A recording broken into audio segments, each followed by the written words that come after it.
Okay, so we should be recording now. Just wondering how it'll look on where I'm sitting.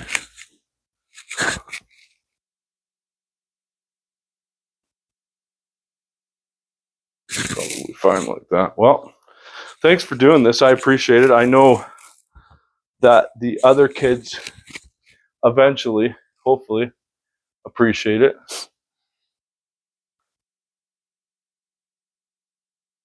I wrote out some questions because there's some things that I didn't want to forget. Most of this is just going to be an organic conversation that we typically have when we're randomly talking.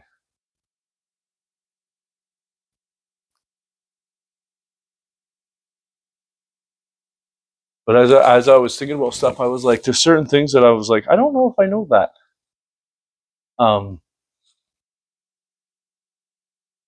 Like when you first came to Canada, Yeah. was Mom the only girl that you dated, or did you go on some other dates with other women? Well, Mom was the only one. yeah. I dated lots, quite a few girls in England, just one night stand type thing. But no, Mum was the only one I dated in Canada. Yeah, see, and I didn't know that because I was actually kind of interested about that in the sense of like I don't know.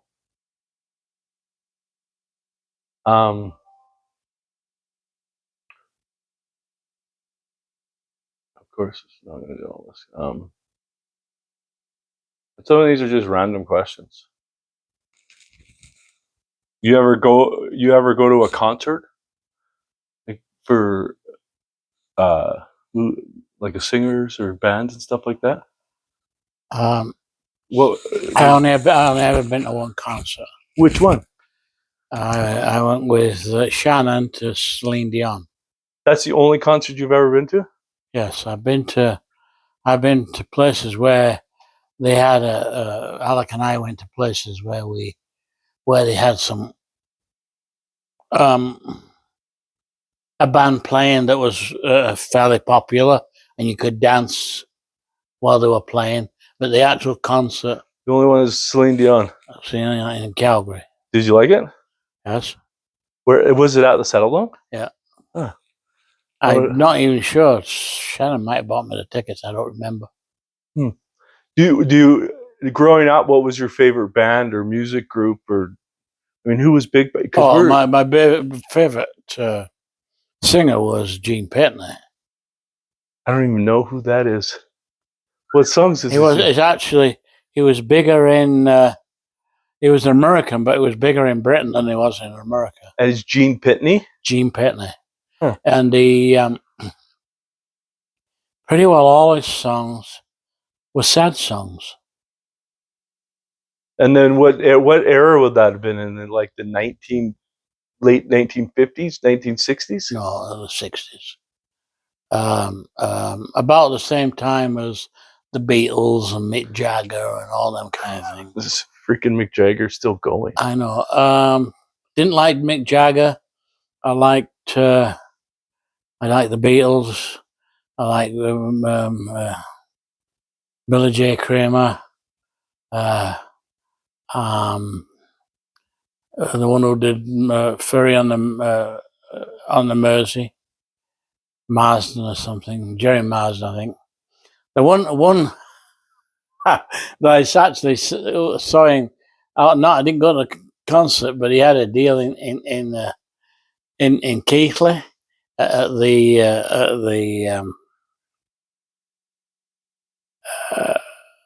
in Victoria Park there, and we were outside when he was going from where we went inside, and that was Freddie and the Dreamers. He was a guy who jumped up and down. Yeah. I know that name. Yeah. And so he was there, but no, I and also I liked the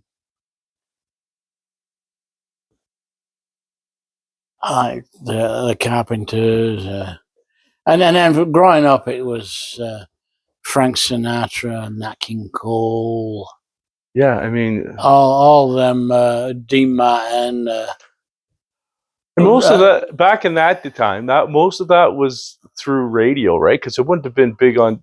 I mean, TV wasn't mainstream. We didn't have a TV when I was first. In fact, the first first time I ever remember was something I remember was sitting on my mother's knee listening to Doris Day singing on the radio. On the radio. That's one of the first things I remember. When you look back at stuff, because I do this, I've done this recently. I look back and think about how far technology's actually come. Like a good example is that I forget the keys to the car here while I'm flying in an airplane 35,000 feet in the air. I am talking with people, organizing to get my keys to the point where I can watch some random dude I'm paying $18 to drive to Justin's house, pick up the keys, take them to April's, and I see it all in real time. Right. Never in a million years did I think that I mean that was sci-fi movie stuff, you know, and it's getting to the point not on regular commercial flights, but with Starlink, you're now able to video FaceTime people while flying in the freaking air. All right. No, well, I don't fly that, so I I was going to say, if you had to use a telephone, you had to go to one of them red boxes. There's just one in the village, and then you'd have to wait. If there's somebody in there, you'd have to wait until they finished. You couldn't. Nobody had phones. So did you ever think we'd get to the point where you can video FaceTime someone while you're no physically? I could be anywhere in the world at this point, and we could physically speak to each other. Well, I was talking to face to face. Shelby in Florida this morning. The trees were green, and it was blue sky and everything, and like that would have been like my mother dying and going to heaven, or something like that when I was here. I mean, that would have been like a huge help. Well, and that's actually one of the questions that I had, because I think out of all the kids, I mean, Shelby's now experienced it of leaving, right, and being away, right. He's got family down there, right? He's got his brother, yeah. Okay. Works with where he works. So you come to Canada, right? In Calgary. Who do you know? Basically, who? That's who called me just when you were sick. What? You're talking about Ruth Midgley's parents? Yeah. Is she's still alive, right? Maureen Ronnie is dead for a long time. Maureen is. And Maureen's still alive. That's the one who called me. What? When? When you were in your coma. Oh, is that right? So how did you know them? They were in my branch back home. They came to Canada before I did. I didn't see any. So and they were in Calgary? Yeah. So when you first there was another family too, the Marshes, but I didn't know them. They'd moved here before I joined the church, kind of thing. So you come here, you do all the immigration stuff? Was it like that back then, or you could just show up? Oh no, it wasn't.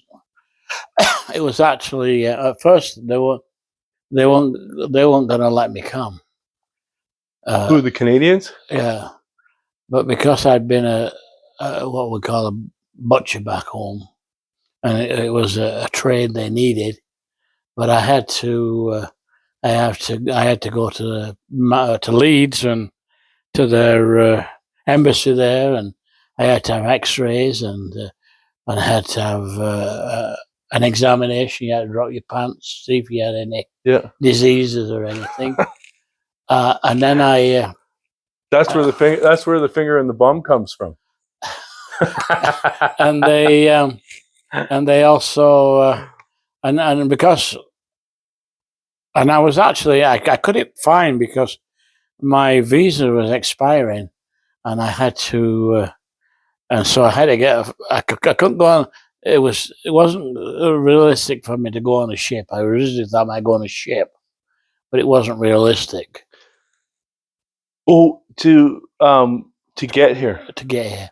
And actually, what happened was, it was awfully close to my. Why wasn't it realistic for a ship? Because I literally was at some. Because of the time of year. Yeah. I wouldn't have been able to get into.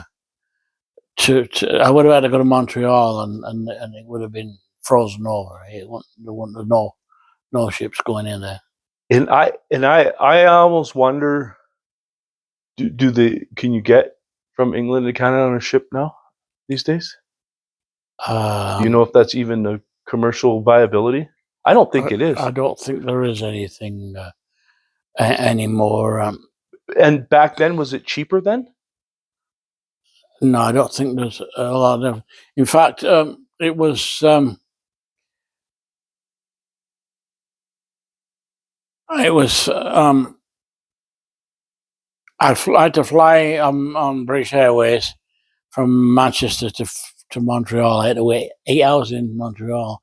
Originally, well, there was a strike on with Air Canada. Yeah, I mean, and so to get some things never change.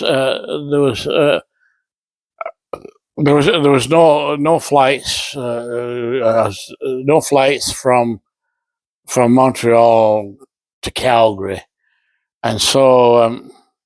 And the only reason why you picked Calgary is because you knew the Midgeleys. Oh yeah, because I had somewhere to live. Oh, you stayed with them? I lived with them till I got married. I'm sure I knew that. I'm sure Maureen told me that when she called. Yeah, that was, and the church was strong in Alberta. Yeah. You know, that was. Originally, I talked about going to New Zealand, but that wasn't realistic. I didn't know anybody there at all, and it was a long way away, and it wasn't as strong in the church. You knew one person, you knew one family here. I said the Marshes too, but I didn't know them very well.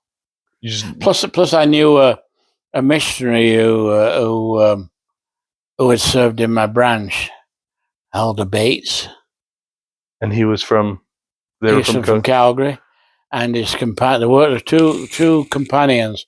One was from Staveley, Elder Mulholland. In fact, his relations, the Mulholland, he was part of the Temple Presidency, now is a sealer. Yeah. In fact, he was there on Thursday. I was there, so he's related to this But this Mulholland I knew, he lives in the States now. So there's basically like the two families. One I knew really well, and the two missionaries. What was it like for you? Did you find it lonely? Were there hard times? I mean, because cultures. I mean, culture shock would have been there, but maybe not to the extent of going to places where, like India or Africa or stuff like that. Oh, no. Like, what did you struggle with the most when you first got here? I missed home somewhat. Yeah, I missed home. And you weren't able to call home like on a like. Oh, no. I think we take for granted that, and I mean, I remember when me and Christmas, all the birthdays. When me and Carol first got married, she couldn't call home every day. It was like it's cost. Right. And it was cheaper then. Right. But back in that time, I mean, I do remember calling Grandma and Grandpa on those holidays and stuff like that. But it was, you know what I mean? You'd get the TELUS bill and it'd be. Well, you got to remember back in England, you paid by the minute. Local calls were by the minute. So you couldn't just talk for a long time. No. Because you were costing you money the longer you talk. Yeah. So that would have been tough because, I mean, it's not like you came here and you're rolling in cash. That's one of the reasons why they got a phone when I came to Canada. That's when they first got a phone. Right. Because that one reason. Yeah. So it's easier for them and me to get in contact. Do you think it was harder on them than it was you? Harder on my mother. Yeah. Absolutely, absolutely. Because I think about that too. Like I know that as I've gone and traveled and had all these um, experiences, you know what I mean. I know that I know when I was younger, obviously mom missed me and the family missed me, and I missed the family at times. But you're in the you're in a new environment and you're kind of living that, and I don't know. I think it's hard to say, but I think for grandma and grandpa it would have been harder for them, but it also would have been hard for you, right? Oh yeah. No, I think maybe you think not having When I brothers when and I had when I sisters. had more when you have challenges and things are not going as smooth as you like, that's when it's hard, eh? Yeah, Because you're nobody you can talk to here, nobody you can, yeah, you know, if things are not great at home, then yeah. who do you talk to, eh? No, yeah. I never had any close friends. You could say a little bit Danny Ridley, but When did you meet Danny? when what he was when I first came to Canada. Oh, really? Yeah. Uh, Kay Ridley had been Mum's teacher, like Mum knew Kay too. Are they older than you? No, Danny's the same age as me, but just a few months older. They got married awfully young, eh? Danny and Kay did. Yeah, Okay. they got married awfully young, and I mean, they were good friends to you guys through the years, right? Like you guys. no, they're always. Uh, Danny had his funny. I mean, Kay was Oh yeah, she's the salt of the earth, like she's the cream of the crop. yeah. Putting up with Danny and I all mean, it's funny because obviously we stayed there, right? Me and Vanessa. So there's that there was that connection for us, but I mean, they were there as friends and like of the family during. And I always judge people by when the times are tough. that. Right, Who's actually there for you? And right, I would say that the Ridleys are a family that what I mean. Those are the type of people that you want to be in your corner, have as friends. right, right. And I'm pretty sure I knew that you guys were friends from back then. But how like so you get here, getting work, was it easy? Uh, uh, I came in the April 26th, and I think I had about 5 jobs from then till the August when I started working for Safeway as a meat cutter. From April to August, you had 5 jobs. Yeah. Doing what? And you get fired or? No, no, no, no, no. I didn't get fired anyway. I worked for a guy. First job I had was working for a guy who poured basement floors and sidewalks. Real work. Everything I've done has always been real work. Yeah, but that concrete is. I mean, So I was. We had to shovel the rocks and so on. yeah. I worked for him, and then I got a chance to. Who did I work? Oh, I worked at a packing house. I was supposed to get in something, but they wanted someone for to do some maintenance. Not so I did a little bit of that, and it was a night job. And then I did. And that's in '69. I was in '69, Okay. and on my birthday, I was working. Help building the Forest Lawn High School, and it was like 90 above, and I'm out tamping dirt in Yeah, this heat. Yeah, real work again. And Why so, didn't you get into like the skilled trades then? when I went to get an aptitude test In England. no, in Canada, yeah, they give you an aptitude test. See, I didn't give me much options. I said, I'm pretty well best where you are, kind of thing, because my academics were so low. I didn't have the skills to be a plumber. I didn't have the skills to be a electrician. Didn't have the Yeah, but the why? skill. Like, you don't think you could have learned that stuff? Or, I mean, it just seems so backwards to me that they're like, oh, you don't have the aptitude for that. Okay, so what do I need to do that? No, they just said it's just like leaving school. You leave school at 15. You either each, you're going, Yeah. and they segregate you in school. You're in the lowest class you can be in. They segregate you into classes too by academics. You didn't like school then, obviously.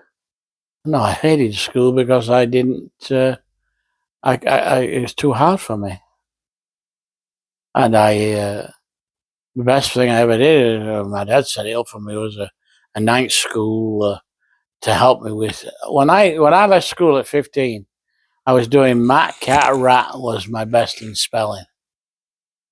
That's how bad it was.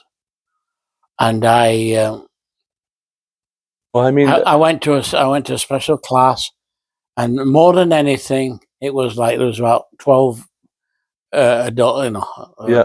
not student, and he was a high school teacher, and he did this like to help us, and what he did, it helped my self-esteem. I was just gonna say, do you He think it helped my was self-esteem more than anything. more to do with self-esteem than learning disabilities? Because I think you as an No, intelligent. I'm a special needs, definitely special needs. No. Yeah, I'm special needs. Oh, there's no. I just don't see it. Um, In the sense of maybe, I mean, Academic wise, but there might. I can't spell. I can't spell worth a lick. Technology, like, I spell so bad that spell check doesn't even pick up what I'm trying to do. So I've just learned to do either like say it and then it'll spell it for me and stuff like that. Spelling's always been a challenge for me. I don't know how people see it, but math comes easy to me. Numbers really resonate with me. But uh, no, I find it weird that you would say that you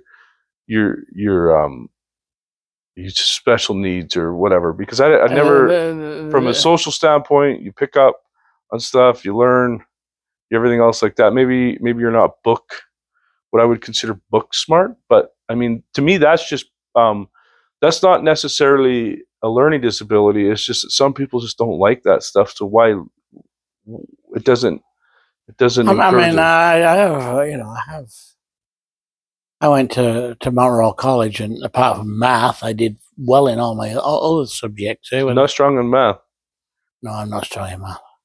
Strong enough that I can do sort out money and sort out that kind of thing. But the technical math, it's over my head. I just don't relate to it. I don't. My mind doesn't. Yeah, numbers come easy to me. Spelling doesn't. Reading comes easy to me. I can read a lot of information quickly. I can read relatively well. I can get most words, and that's just a really, really difficult word. And I can tell when I'm writing out a word that it's not right. Yeah, that's me. But I can't tell. I can't figure out. I do a few ways and finally get frustrated and say, "Well, I'm going to have to just say it," and then it's hard then because they don't get my accent. So that just it just infuriates me more. Yeah. Technology in general frustrates me big time. Apart from I can manage the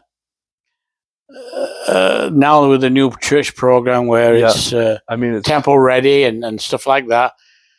I can find names and do that part with relatively well now.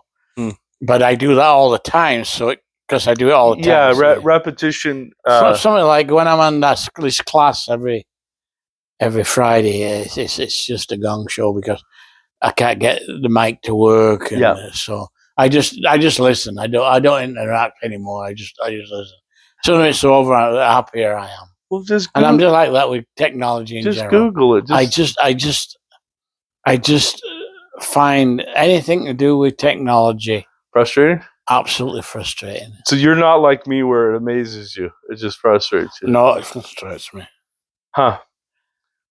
I mean, yeah, that's a different era, though. You know, we didn't. I never had anything to do with computers. I mean, well, either did we when we were growing up. Oh, but you're still at a different age than me. No, I know, but we didn't. I mean, as a kid growing up, doing computers, I mean, we had TV, right? That would be, I would say, the difference. A lot of the difference is we had TVs. You know, microwaves were becoming a thing. I mean, I still remember getting the very first VCR, right? And those, like, where we've come now. So from your generation, to mine, as far as all of that, I would say the big difference is, as from children to children, we had the TVs, and the VCRs were just starting to come. But that was, I mean, you came from not having TVs and phones, and we had phones and TVs as kids, right? I mean, as I got into my teenage years, it started to shift with cell phones and stuff like that. But my generation, the Generation X, is still, we still live in the past with your generation, with the boomers, in the sense of, like, you know, we're all old enough to remember when the internet wasn't a thing, computers weren't a thing. You know, we would go out unaccompanied by adults, and no one really know where we were. And then we just, you know, like, and nothing was recorded, and you know, stuff happened, and but we still had that. TV was a thing. Cable just started to come mainstream, right? When we were younger, we didn't have cable, and most people didn't. And so it's interesting to see how you probably just struggle because you just don't like it. Because most of the boomers, I say boomers, most of the baby boomers that I deal with work and stuff like that, they're, some of them are fairly, like, with their phones and stuff, they're okay. Some of them aren't. You know what I mean? It all depends on who it is and what they did for work. It always changes stuff. So I mean, it's interesting to see that, because I love technology. I just think it's amazing. So moving forward, relationship with your dad, good, bad. I think that you had one of those situations where it wasn't always good, but looking back, you thought, you know what, he did okay for what he had. Is that fair to say? Well, sometimes you gotta to analyze your dad. You gotta analyze his childhood. Yep, for sure. Grandpa Walton was a difficult man. Grandma Walton was a lovely, lovely person. I'm sure my dad had to deal with some things with his dad that Did your grandpa fight in the First World War then? my grandfather, he didn't. I don't know why he wasn't in the war, but he never fought in the war. Interesting. My Grandpa Cooper did, but not him, and I don't know why. I don't know why. Because I think that I often talk about this with people, because there's that, your generation, most of your parents fought in the war. Right. and there's trauma, and there's horrific things that happen that some of them experience, not all, some of them, and that's generational damage of Right. how they respond to things. And I mean, war. We where we are today, we don't in the Western civilization, minus a few people, don't understand war. We don't understand violence to the level of, and I've seen violence to an extreme, but I think that there's a switch when you're the one committing the violence, right? It's one thing to see it. That's all in itself. But when you're having to shoot and murder people, and I say murder, but kill people, all to save your own life. I mean, that Right. you don't come unscathed from that. And that passes on to raising your children Right. and how you treat them. And so That's your what grandpa didn't fight in the war, so my grandpa. Okay, let's go back to my grandpa Cooper. He fought in the First World War. How I got to appreciate what he went through when I was in Mount Royal College, I took Second World War, First World War, and Second World War history. yeah, So we dealt in all the things that went on there, and I think the difficulties he had in his marriage was related absolutely oh, to that situation he was put in there. yeah, PTSD, And because he was a much easier person to deal with than my grandpa Walton. In fact, whenever we went there, when I was growing up, invariably my dad and my grandfather would get arguing about either politics or something silly. So he never. I don't think my dad really ever had a really good relationship with his dad. and you think that translated through of,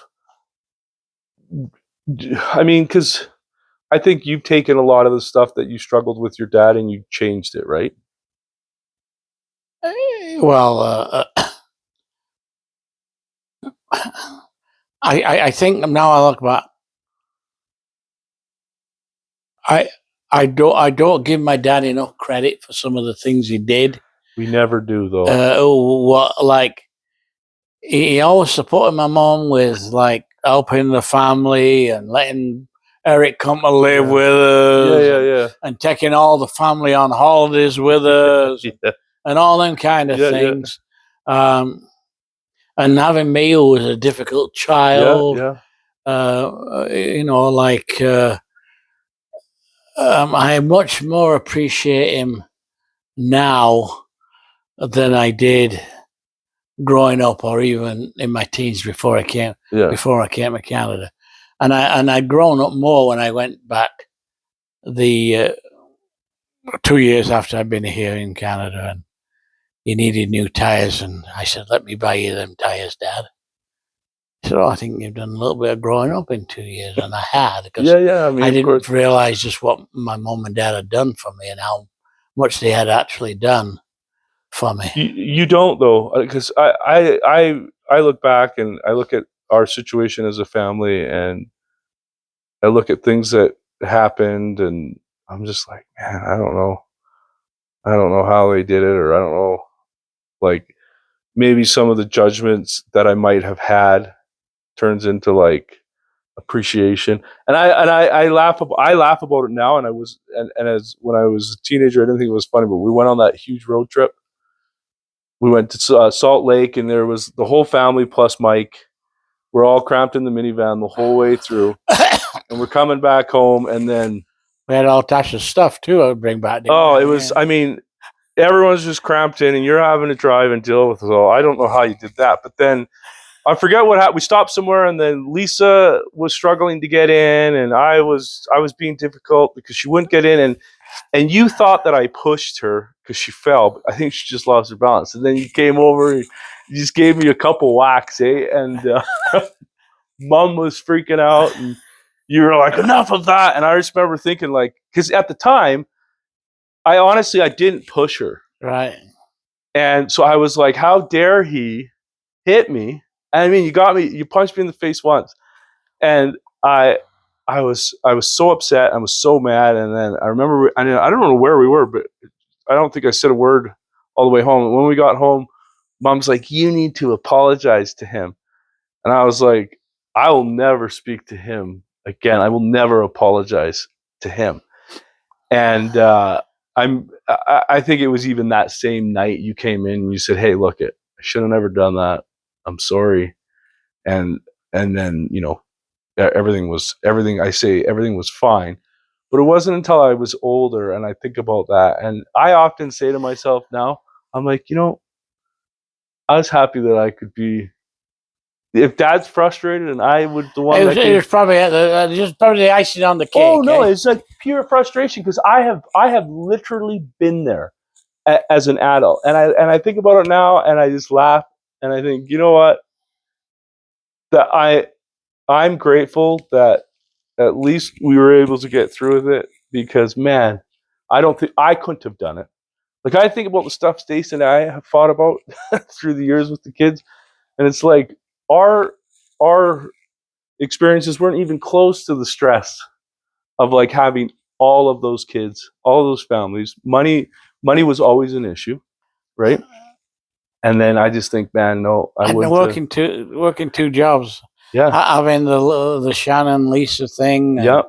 and stuff like that. It's just And then mom getting sick too, right? right. That I appreciate that more than ever now as an adult, being like as a husband, going through all of that. And so I when you say that about your dad, I completely understand. Is maybe some of the things that I used to think about. I'm just like, yeah. I mean, I don't know how. I am always envious of what you guys have been able to do with what you had. And so, and I sometimes get mad at you guys because you guys think so little of yourselves at times. And I'm like, no, I mean, I haven't always made the best choices. None of us do, but you guys have done amazing for where you've come from. So, well, I think by far, mother should take more credit. She had an horrendous childhood. yeah, She had an horrendous teenage years. yeah, She was mentally, verbally, and physically abused. yeah, And to deal with all that she's dealt with and be the person that she is actually phenomenal. yeah. And I do wish that she would, and I've talked to her about this too, because understanding Stacey's struggle and the amount of therapy that we've gone, like Stacey's gone through, and the type of therapy, um, knowing the issues with the ADHD and how that affects your ability to heal and move forward is it's we're not the standard. We're not normal in the way that other people heal and go through their issues. ADHD people don't, and so um, being an outlier, right?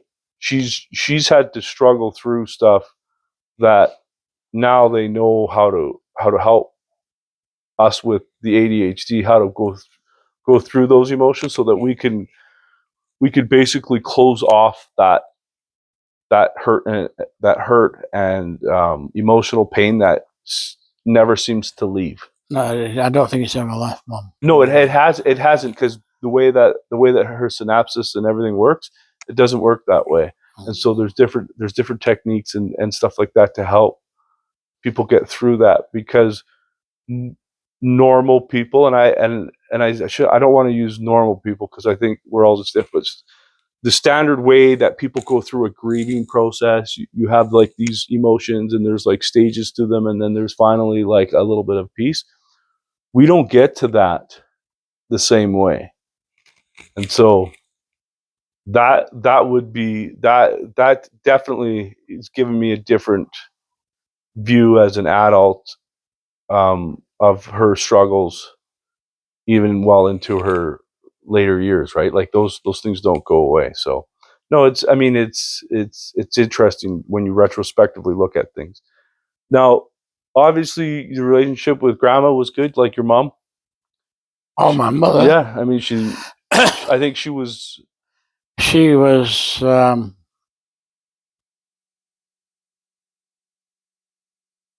My relationship with my mother.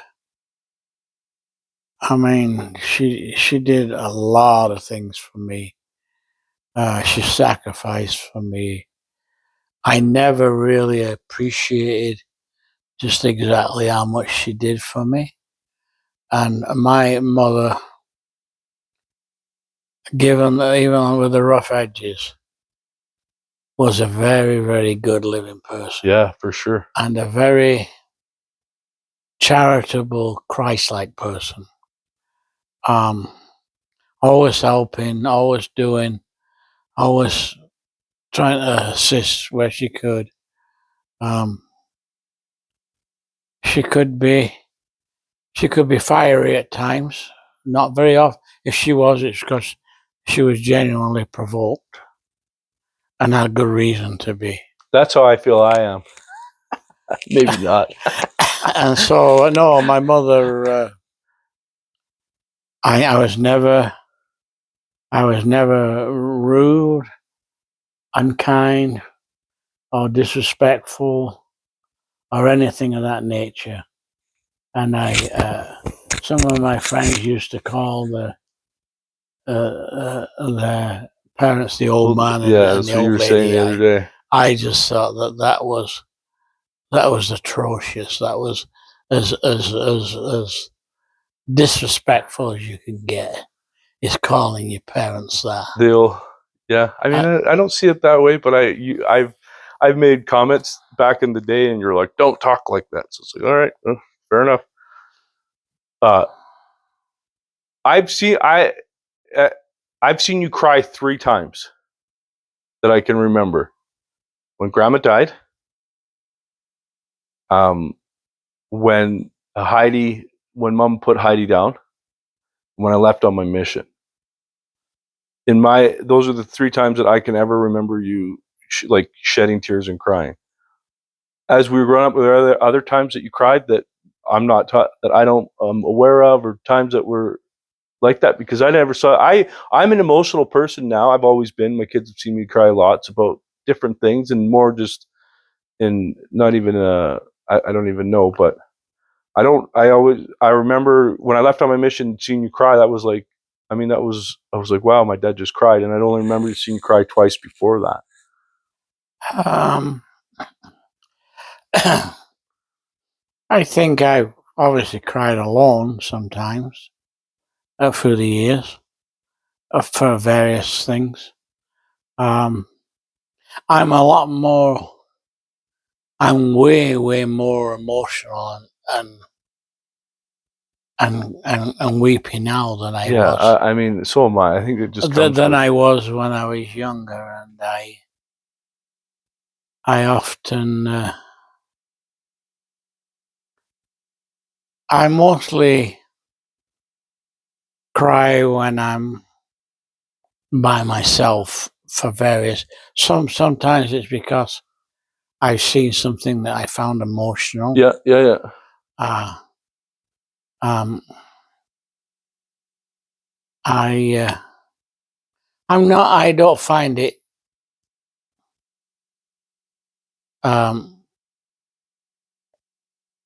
You got to remember that that was not a thing that was in my the crying. Yeah, Crying in my growing up with my mom and dad and Eric.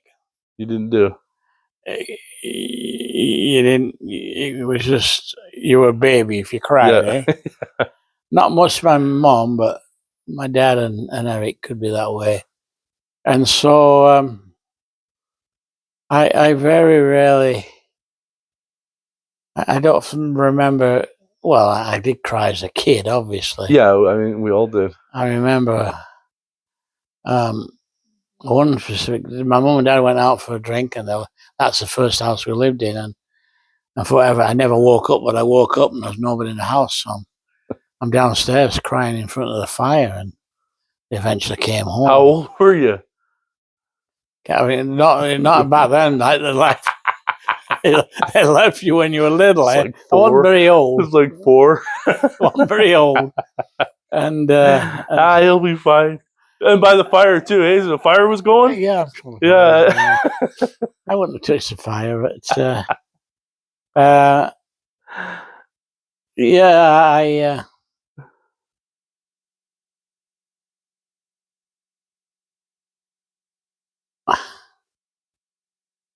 I don't. I got upset. I got upset when my grandma Walton died for whatever reason. How old would you have been then? Oh, I was.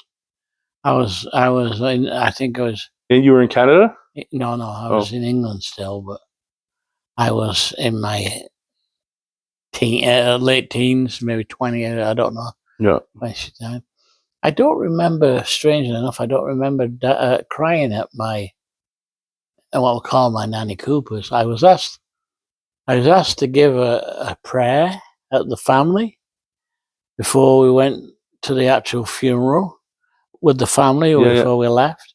I was already in the church. Okay. And it actually left a very positive effect upon the family. Okay. And even the guy who was kind of organizing the thing said that it was a beautiful prayer. I don't remember what I said, but it was obviously something that was not meaningful, that I was asked to say a prayer at my Eric's mother's funeral. Okay, yeah. It was died not long after that. Hmm. So but you didn't cry then? No, I don't remember. I don't remember crying. I don't remember crying then. I'm just trying to think. Kids, growing up as a kid. Yeah, I mean, kids cry. But in my teenage years, I probably cried when I was getting on. I don't remember now. I probably cried when I was getting on the plane. It was a wet, rainy day, and I was getting on the plane. My first plane ride to come to Canada. Because I knew it was hard on my mom and dad. Yeah, I mean yeah, it's interesting that you did that, because it's hard to be away from. It's hard to move away and be away from everyone, right? Like me obviously lived overseas, worked overseas, so gone lots. I feel like I've been a nomad for, just back and forth everywhere since I've been an adult. But as a kid, obviously, we all stayed in the same spot. Most of the family, like I think Shelby's the only one who's at this point, and Josie has been the ones that moved away. Everyone else has stayed. So I don't think anyone really appreciates what it means to move somewhere completely different, Right, and be isolated. Because you are, right? You have to new friends, new family, new everything. So that's tough. What's one thing, if you could go back in time and change one thing, what would it be about your life, about a situation? Not even necessarily your biggest regret, but if you could change something, what would you do differently? I'd buy way more stocks. As a young person, I would have been loading up on the stock market.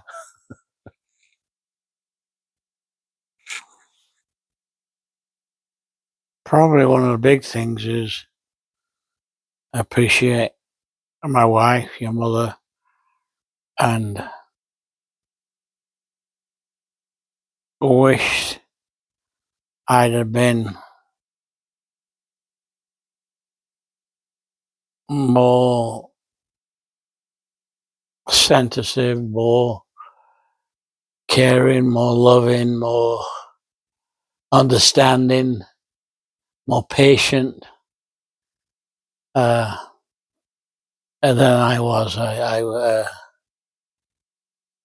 Waltons are not easy people to live with. You think you're difficult to live with? Yeah, I have some traits that and my dad was the same way. My grandfather Walton was the same way, and to some degree, my uncle Les. Not my auntie Irene. That's my dad's sister. But no, there's a trait there that's What's the trait? Like, just insensitive, a little bit insensitivity, and I wouldn't say I was arrogant, but I would say more insensitivity, lack of insensitivity, Hmm. lack of realizing what I put my wife through, what I put my mother through. when you talk about mom, you talk about like the money and situations like that, right? Yeah, Because I mean, mom, I always laugh because mom always talks about it, and I said, well, it couldn't have been that bad because you're still spending money.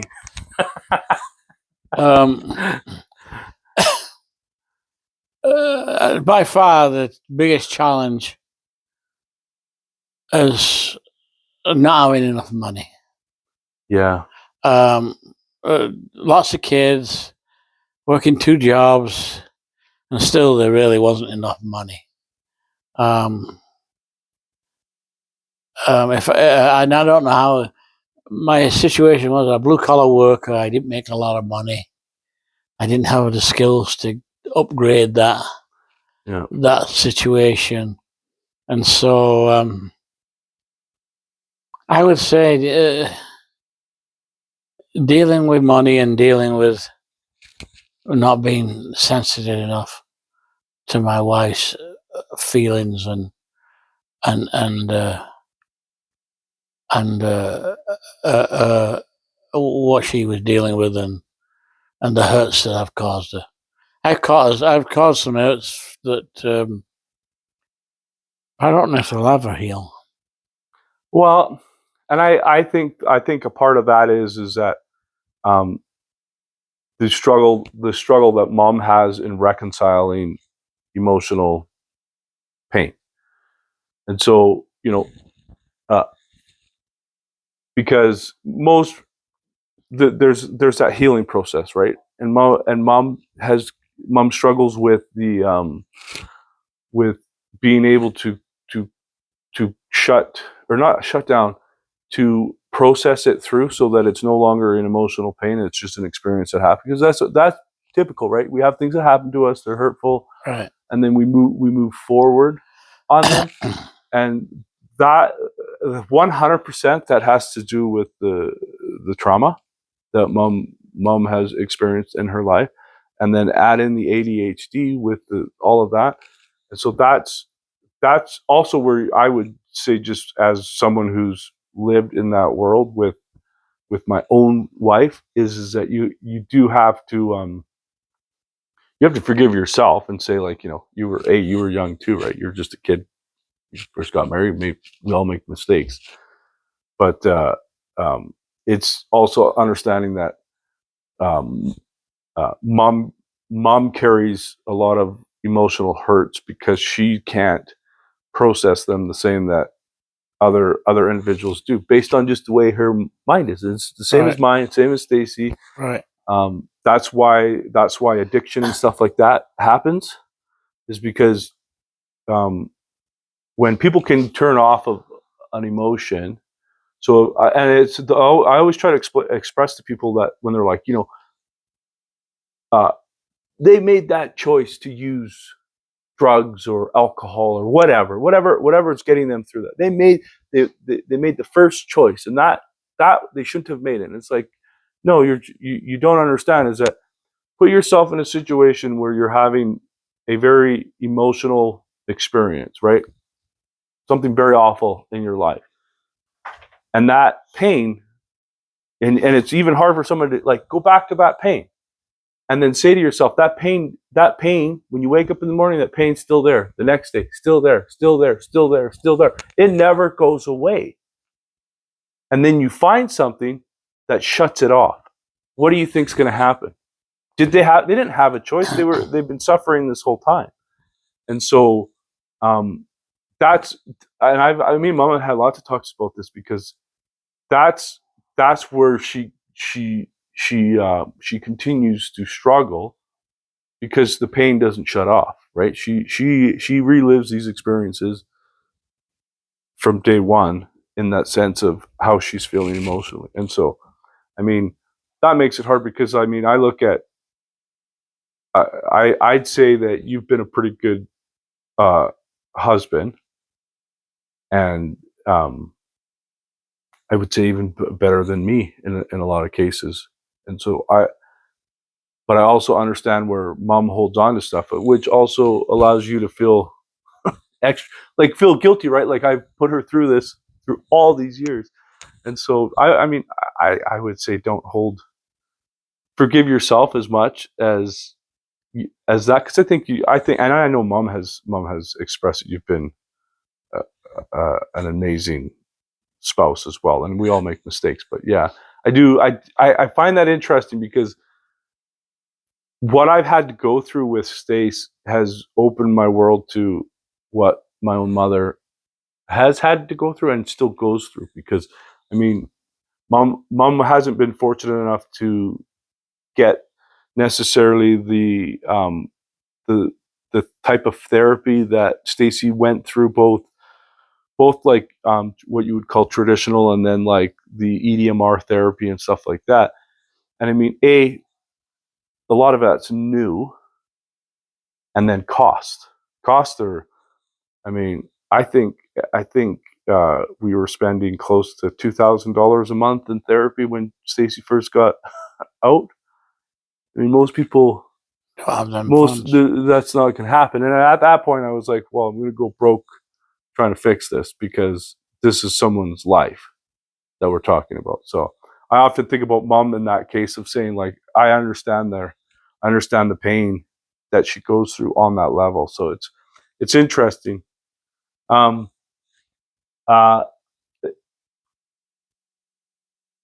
One of the things, and you talked about a little bit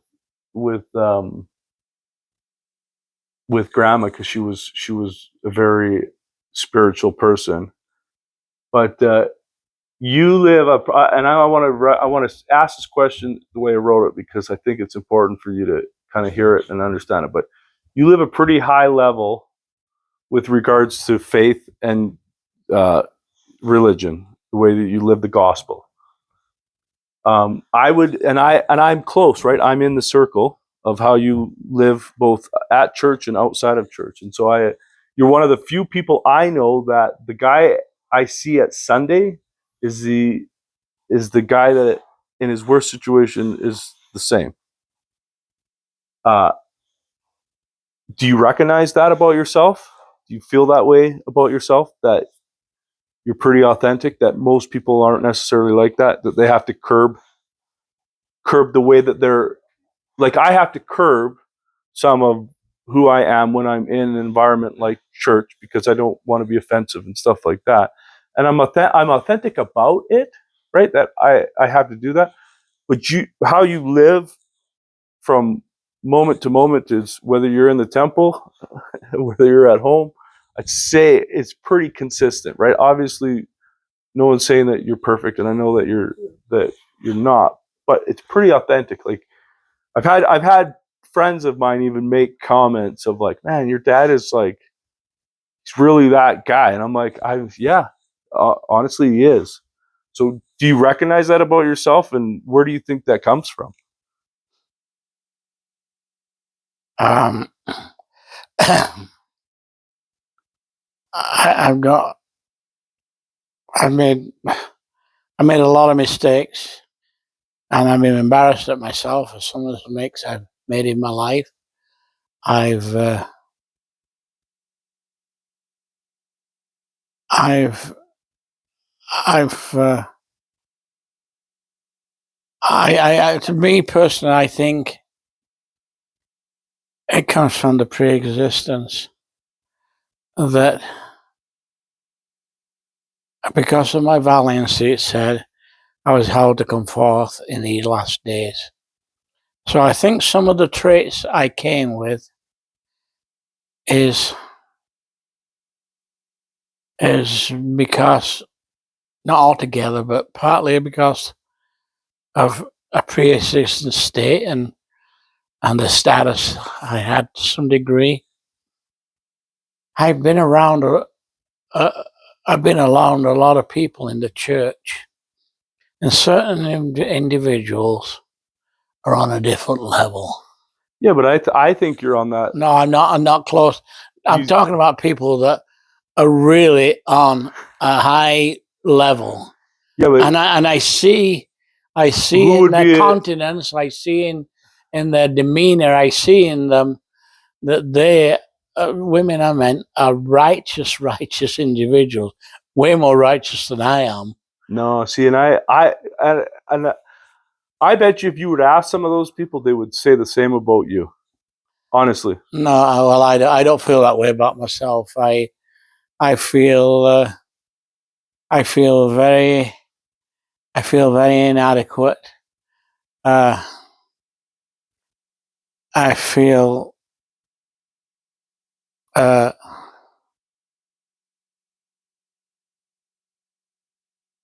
part I do appreciate is the part that my Heavenly Father, my Saviour's played in helping me. That old saying, "Oh, the Lord calls, He qualifies." Yeah. I should never have been in two bishoprics.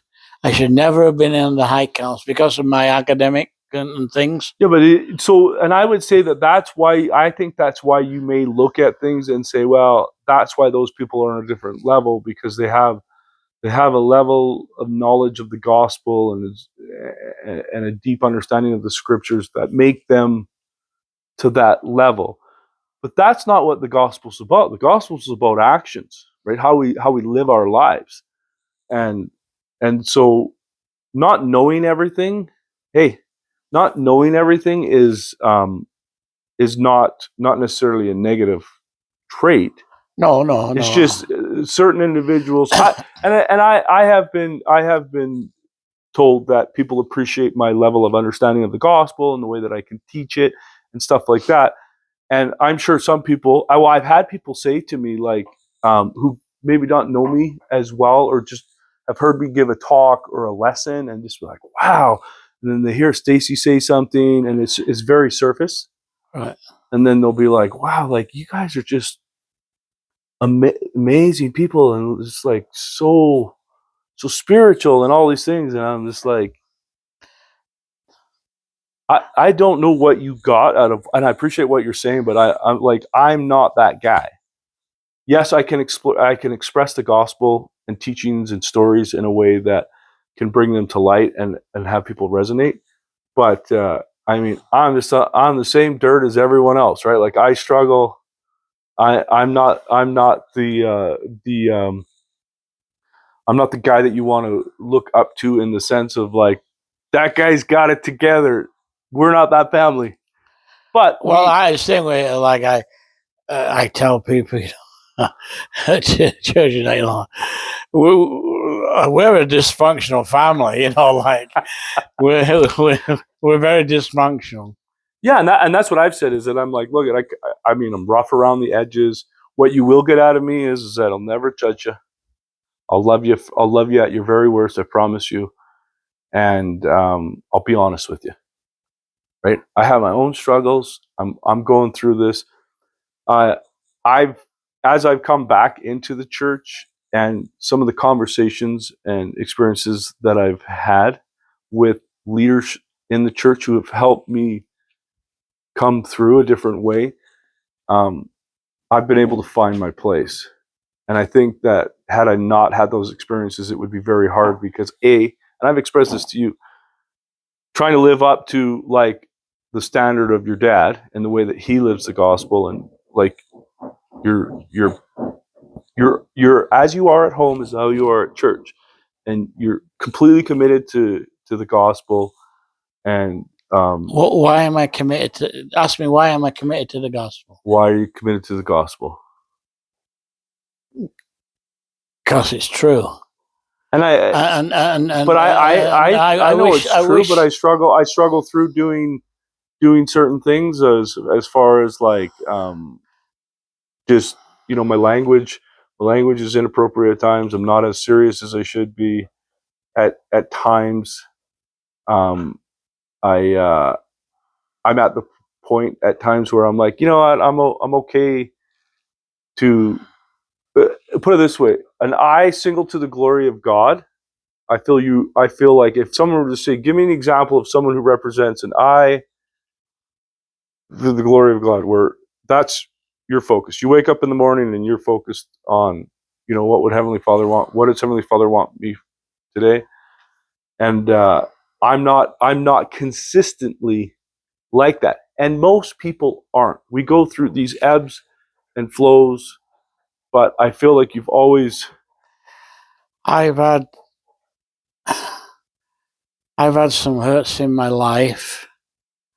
Uh, uh, uh, Religious hurts.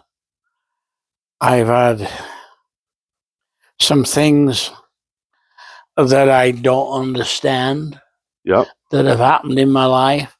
Some things to do with my patriarchal blessing that are hard for me to understand.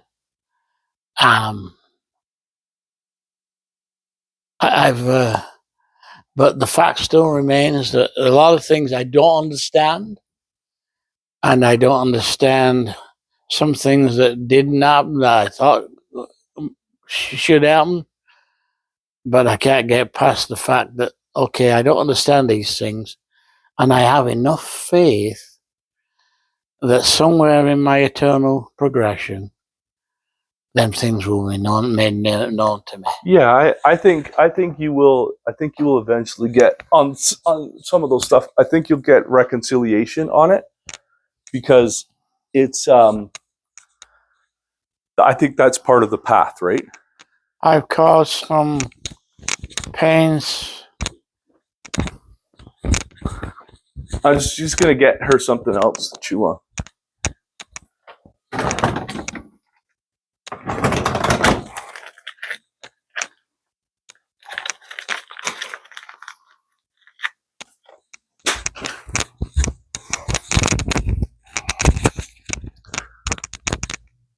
But I think that's part of the gospel is we have to go through those things to question and I've had struggle through and question why. I've had some pains that I'm okay with pains that affect me. Yeah.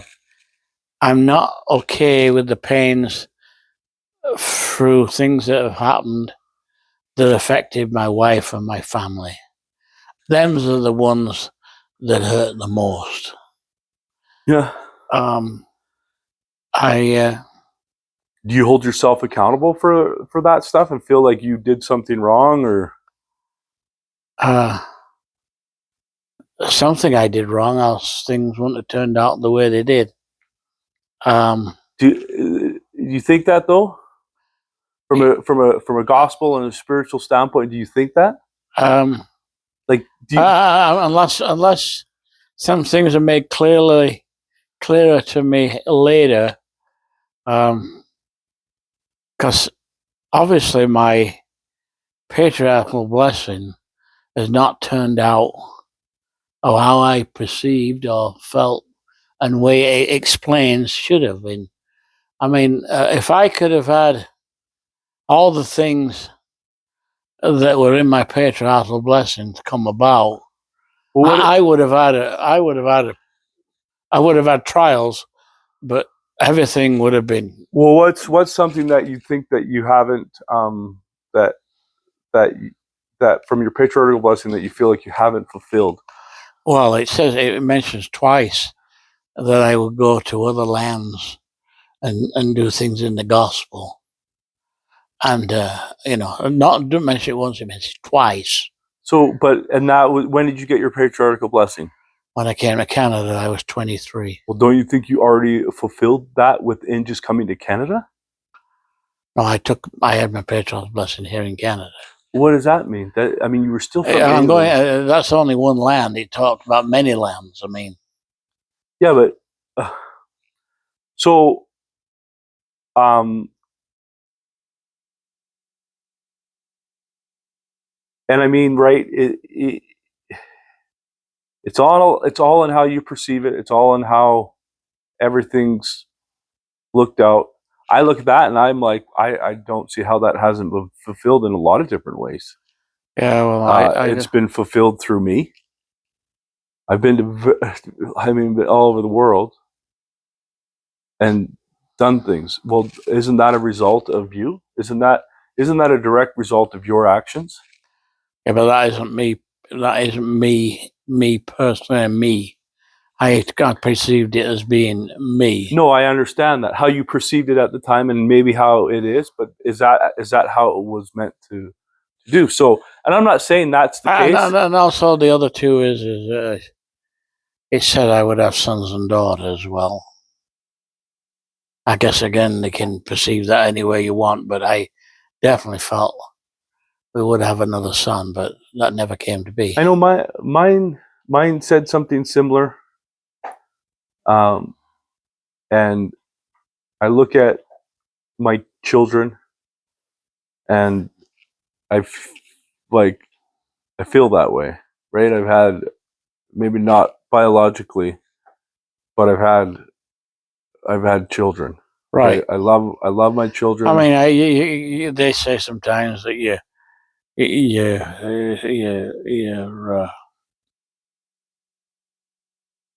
son-in-laws and that sons. I don't know if I perceive it that way myself. Yeah, I mean, it's interesting, and I've actually I've never really thought much about the fulfilling of a patriarchal blessing in that sense of like anchoring down on it. And I guess I don't have a lot of knowledge with regards to what the church has kind of steered us towards. Because I'm sure that there's I know you're not the only one that's questioned things. And I mean, it's interesting being this, like, I mean, you're in your later years, right? You're on your second life as far as I'm concerned. That's right. So I'm not anticipating going on a mission with Mum. First, my healthy, would you be even eligible at this point? probably a 3 or 6 month, but that would be in Canada. It wouldn't be. Yeah, exactly. And I couldn't. With all my health issues, I don't think I don't think it's on the horizon by any means. Yeah. No, I mean, what I'd like to do when this is over is I'd like to I can access my patriarchal blessing online. yeah.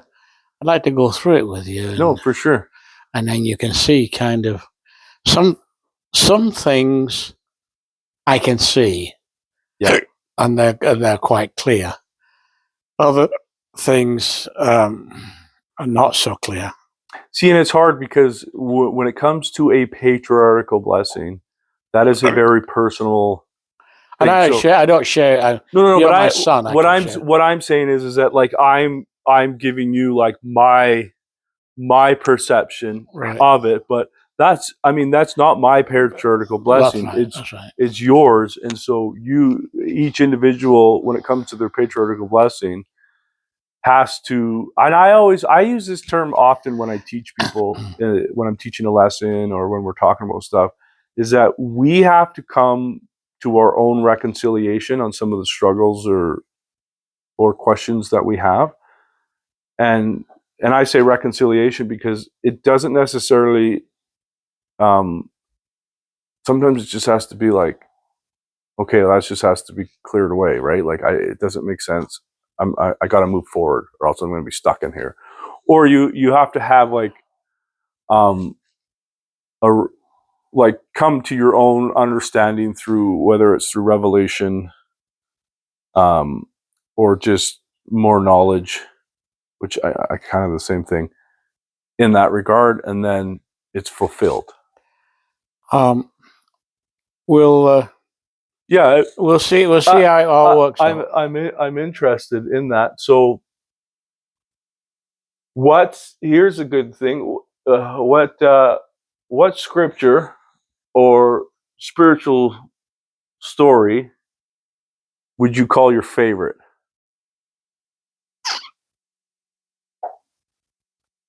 Um,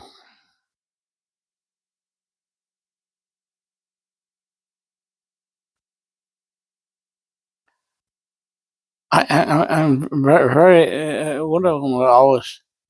I find the magnitude of the experience is when the Savior goes to the Nephites and he's with them, and they're righteous and they're pleading for him to stay with them. Yeah. And then he brings the children. And yeah. The angels come down. To me, that must be a glorious sight. Well, look how long it kept them righteous for. 100 years. So it's like 3 generations. Right. Was it 300 years or 100 years ago? I think it was 100, but I mean, it's several. It was several generations of. And so that it saved. That's one of the ones that there's lots of them. Actually, like Alma, the father, who was converted and did all what he did, and then he went through the trauma of his son and the sons of Messiah. Yeah, I resonate with Alma the Younger, and so and partly through Alma the father and such, but Alma the Younger, I think, as far as I know, became exalted. He became such a righteous individual. Yeah, and so that's the power of the atonement. Yes, that someone who had gone off the rails so bad. Yeah, I resonate with that, and so immensely. And then he remembered what his dad had gone through, and when the angel came, he listened. Not like Laman and Lammy, who had the angels come, but they just would not listen. They just went back to the old ways. I mean, disposition too, right? We talk about your spiritual disposition from the pre-existence. I think that they were always on the sideline. And obviously, there can't be anything more profound than being in Gethsemane and all the Savior did there, and then also on the cross. But Gethsemane was, obviously, people don't realize the impact of what Gethsemane was all about. Yeah. The magnitude of what he was willing to endure and what he was willing to sacrifice for us is mind-boggling, that someone could love all of us that much, that even for him, a God, was hard for him to endure the fact that Heavenly Father had to send angels, send individuals to strengthen him, because the magnitude of the pain and suffering and the grief that he went through. And it's interesting because he talks about that when he comes down to see the Nephites. Right. And that's a situation that through the years I've really appreciated. Is he's like, I have drank out of the bitter cup, and anyone that's experienced, I would say, true emotional pain understands that bitterness of just that pit in your stomach of how do you move on from this? How do you get past this? We're like, I mean, it's just it's like Elder Holland says, it's all hell is you're truly in hell when you have lost all hope. When there's no more hope, and it's just you are now sitting at the gates of hell. That's where the bitterness the bitterness cup of like that is just eats at your bottom, and he expresses it in such a way that when you're in those horrible moments, you understand that he speaks to that. I that's interesting. The other thing too is one of the to me the great blessings of doing work for my ancestors is I become a savior on Mount Zion. I become similar to the Savior in doing for others that they can't do for themselves. Well, you're providing redemption, right? And the brother Kang, who's one of those out there on the sealers, when we were there this Thursday, was talking about one of the general authorities talked with the thing, but what he talked about, the thing is, what was said was those individuals who accept the gospel and you do will work for them, whether they be family, when they meet you, they will weep at your feet for what you've done for them. For sure. That's an impact it has on them. So how much more closer can you get to the Savior than somebody doing something for somebody that they're willing to do that at your feet because you was willing to do what you could for them but they couldn't do for themselves. Yeah. And so that's truly what the gospel's about, right?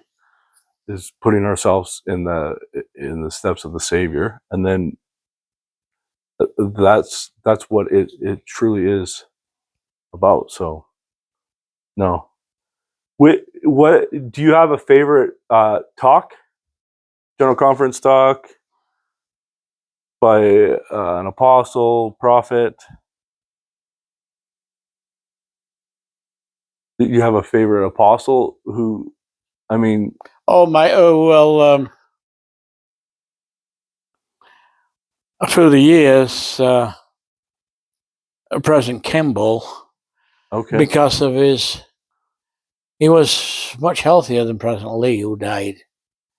He replaced, and he had his bad throat, and he had lots of health. I think President Nelson actually operated on him, if I remember correctly. Probably, I mean, but the magnitude. I think the magnitude. One of the great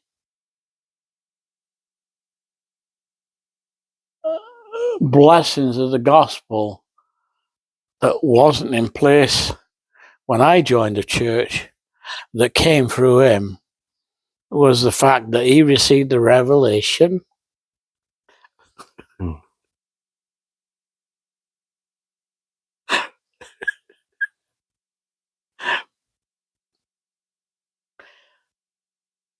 that all our Heavenly Father's children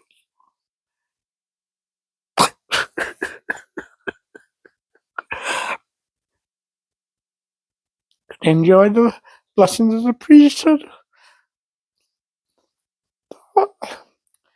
That was, I don't know why they had to be a place that period. Yeah. But to me, there's nothing I like better than going to the temple and having people of color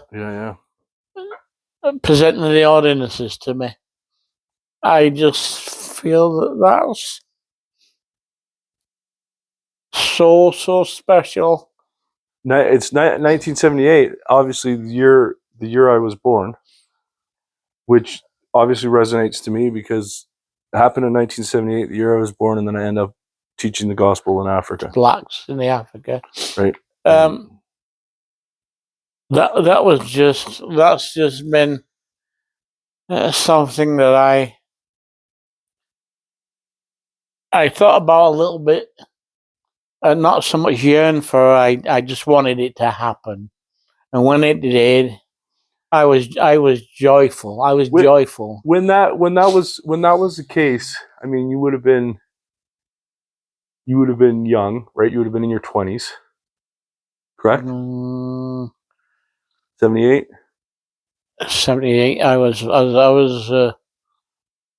78. So I was 40. I was 46, 56, 66, You would have been, 46, 56, 66, well, 56. 76. You would have been 10, right? Yeah. 10, 56 would have been 10. So I'm thinking how old I'd be when that happened. You'd have been in your 30s. Yeah. Oh, were you 30 when you had me? Oh yeah, because I Oh, didn't get married till I was 25. okay. So yeah, you would have been in your 30s. Was it weird? Because I mean, I mean, weird. well, didn't you ever question, well, why can't black people have the priesthood? I And there were just members of the church back then that were black, right? didn't have the priesthood. There was one in my branch. She came to church faithfully, and then there was Brother Francis who came. Was that the guy who used to give out candy? Yeah. He didn't have the priesthood, obviously. Then, what was the comfort for me? I didn't get into the why or what for. I concentrated on the fact that we were told that in the Lord's due time it will happen, and so I resonated to that rather than I still don't understand why it had to be, and I aren't going to question that. I have just to. I mean, I've had people try to rationalize it through a bunch of different stuff, and I think. And what's funny is what resonates most with uh, black people when I speak to it, and obviously I'm very connected to it, is that I'm just like, yeah, they were the people at that time, and I'm not saying the church. People at that time were racist in the way that they looked. Like they would judge people just purely based on the color of their skin, and just a lack of understanding. They just had to reconcile the differences, and then rather than just say like, yeah, we had a backwards way of looking at the way we saw people. And the people are like, so you're saying the church was racist? No, I'm not saying the church was racist. I'm saying that there was a racist undertone within society in general for many years, and that is obviously what led that to be even no one even questioning it, and until it got to the point where it was like, hey, wait a minute, what are we doing here? Like to my understanding, it didn't go into effect till Brigham Young. I don't think it was in Joseph's time. No, I think it definitely wasn't in Joseph's time, because there was blacks that had the priesthood back then. Right. I think it was in a Brigham Young time. So, and to me, I that's between you, Brigham, and Heavenly Father. I'm not. I don't even think it's with Brigham Young, because the question is that were members of the church capable of handling that type? We're talking the Civil War hadn't even happened yet. Maybe I'm wrong. I'm not sure when the Civil War happened, but it would have been it was. I mean, we're around that era, Right. So it's. I'm sure there was a good reason for it, and I'm not. I don't find my testimony. My testimony doesn't dwell on whether the blacks should have the priesthood or not. I can deal with that. Yeah, and I can deal with polygamy too, because that was an ancient thing. So I probably have less problem with polygamy as I have with. I always make the joke it's the great equalizer in the relationship to keep women on track from mistreating us like they do, but women have a totally different view on that. But that is anciently so. Them's two things that. But other than that, that's the profound thing. I also I loved President President Inkley. Yeah, he was He was just a humble. and humorous too. He had a great sense of humor. He didn't take himself too serious. No. Obviously, David McKay was the first prophet when I joined the church, and I struggled a little bit with Joseph Fielding Smith because he was a bit more on the rigid side, but I had to pray to appreciate him as a prophet. It didn't just come natural for me. Oh, really? It's just his mannerism. As I read things more about him, what he perceived is not what he wanted. He was much more of a gentle and much more. I don't know what word I'm looking for. He's much more of a understanding person than I perceived him. Huh. Yeah. And then different times though. Okay, go lie down. And then President Nelson now, I mean, he's Sit. The acceleration of the church, even in this presidency. I mean, they ask him. I haven't eat so much humble pie on him because my exact words is that he was going to be a transitional prophet from the old guard to the new guard, and boy did he.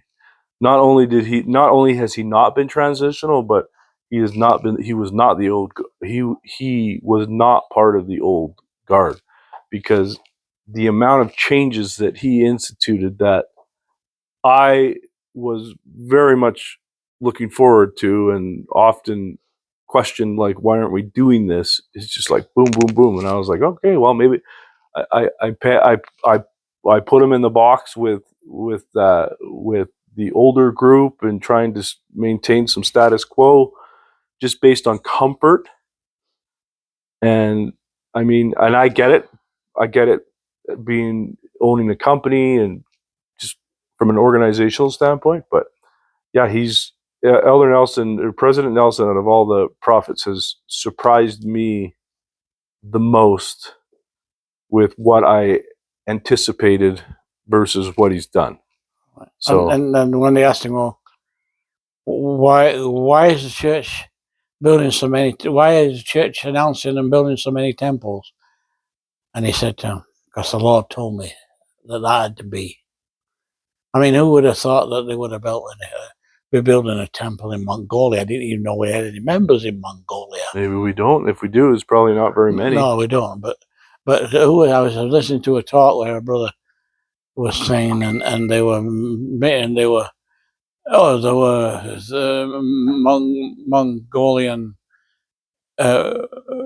people who were BYU, Hawaii. Okay. And they were working in the temple there. And they will go back and they will work in their temple in Mongolia when they get home. There's tons of stuff going on there. What advice would you give to the younger generation in the family? So your great grandchildren, let's say, or even your grandchildren, because they're still fairly young. From an old man who's lived a life, seen a lot of different things. What advice would you give to them?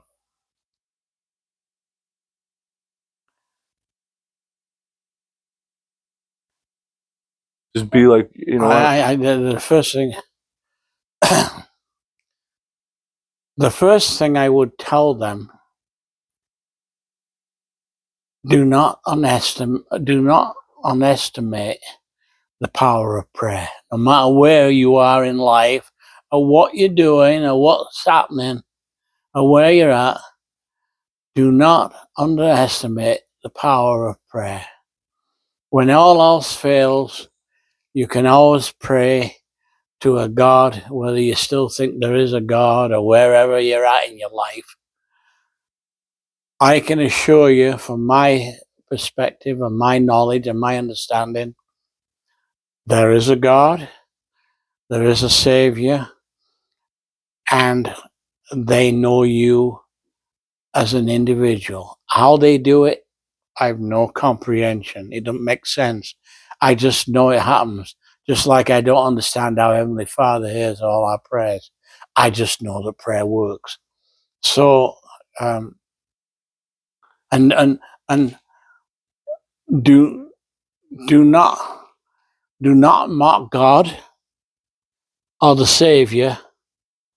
And another thing is, I would very, very strongly recommend that you do not mock the Church of Jesus Christ of Latter-day Saints. No matter where you are in your earthly experience, you might not agree with what I agree with, but I would caution you and warn you.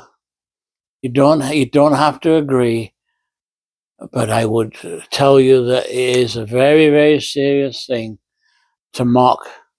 I just think things. being respectful to a certain level is just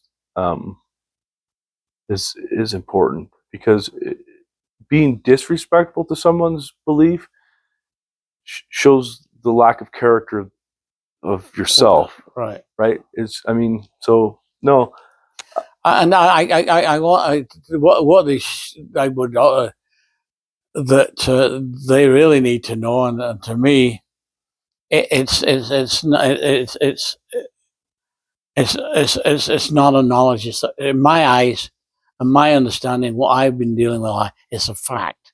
The fact is that you dwelt before you came on this earth in a spirit form, and there was an order, and there was things that were in very similar to what we're living now. Mm-hmm. When you die, if you die before the Savior comes, then you'll go to the spirit world, and it'll be a situation very similar to what you're at right now, and you'll dwell there, and you'll have one or two choices. You'll either stay there until the Savior comes to the earth, and either you'll stay there for 1,000 years in the spirit world, or you will come to this earth and be a part of those that are here to serve the Lord Jesus Christ. That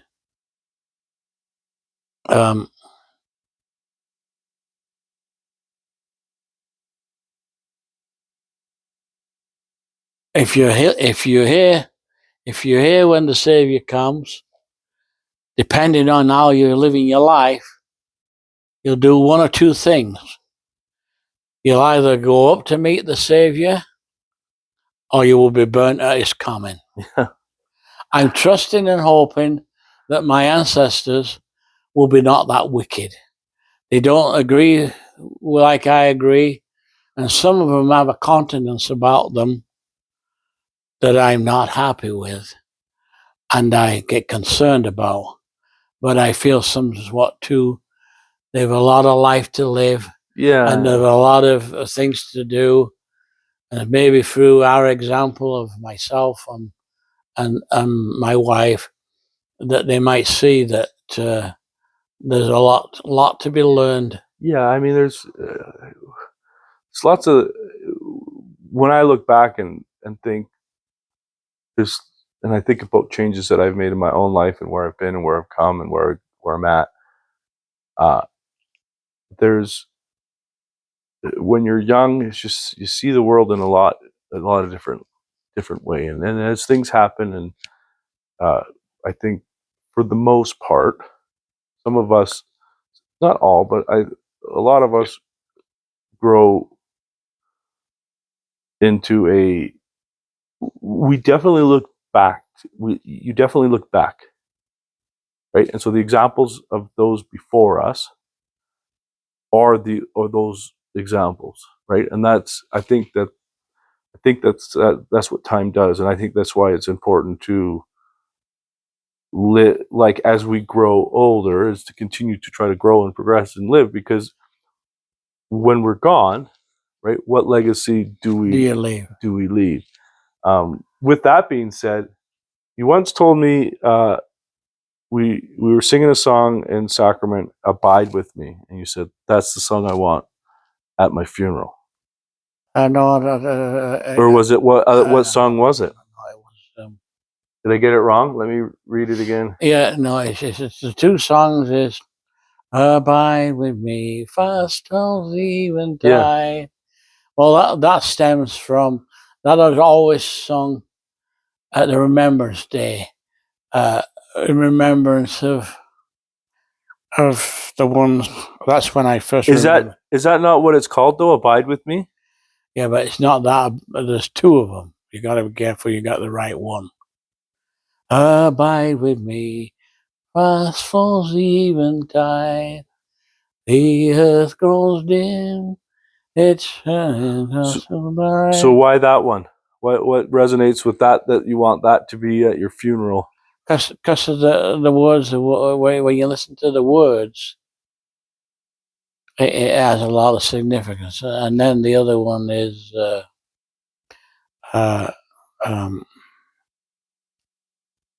was sung at my mother's funeral. Oh Lord, my God.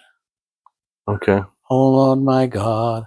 And another thing, which I don't know if it could be possible. No, wait though. You're. Are you talking about "Oh Lord, my God"? In often wonder. Is that one? I still. Yeah. The universe. How great thou art. Okay, great. That's the one. How great thou art. And actually, I don't know if it can be. Did you see that when Donald Trump won the election? In the back, they started singing that song. No, I'm informed. I'll show you. It was actually pretty. It was pretty powerful. And another thing too, which I don't know if it can come about. I went to a funeral, and as all the family were leaving, this sister was singing "Coming Home." It's a song about coming home. I don't know the words to it, but if it was possible, I would like for Marsha.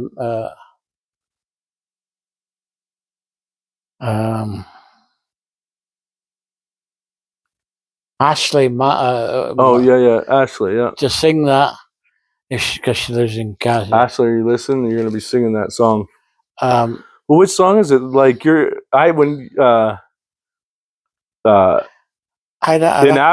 they used to have a song that's like "I'm coming." No, he's coming, and they sing at it at every funeral when you're throwing the dirt in the grave. No, it's not like that. You know that one? I'll have to try and find. I've only ever heard it once, and it's just. Is it a church song? Yes, it is. It is. And it's called "Coming Home." You think? Yeah, and it's all about you leaving this earth and you're coming home. But I don't remember. I can look at that. We can look at that later. No, that's fine. Let's and then honestly, last question. What's one thing that you actually want to be remembered for when you're gone? Right? Lots of things we don't want to be remembered for. I know for me. But what's one thing that when you look back and you're like, I just hope that people will remember this about me?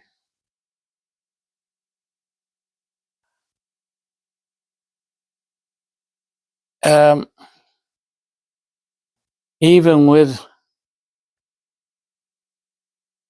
all my many imperfections and shortcomings, I hope they can remember me that I strived to pattern my life after the Savior. That I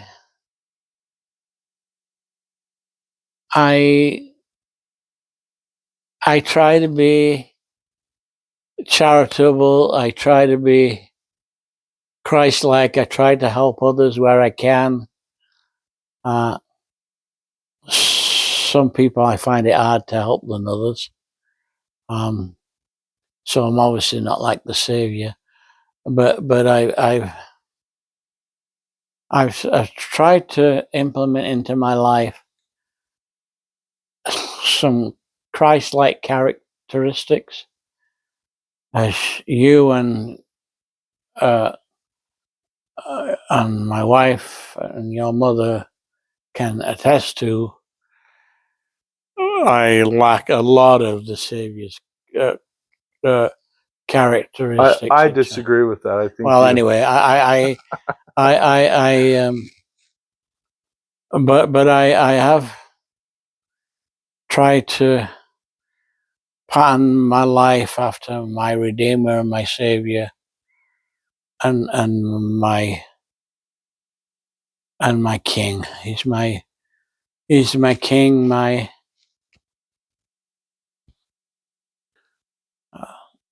my example,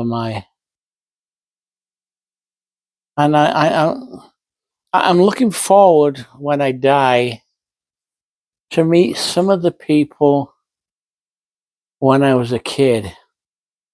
Like, they were Baptists, but they gave me some Christ-like Yeah. Oh, yeah, for sure. grounding. There wasn't much Christianity in the house. Yeah.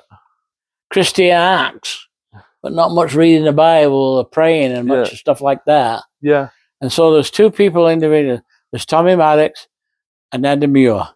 She was like my primary person. Yeah. And Tommy Maddox, he was like through the Sunday school and through the Cubs or Cat Scouts. Yeah. He was the one who took his time out of his 2 weeks holiday and took us scouts camping. Can you imagine? Like, he only got 2 weeks holidays. Yeah.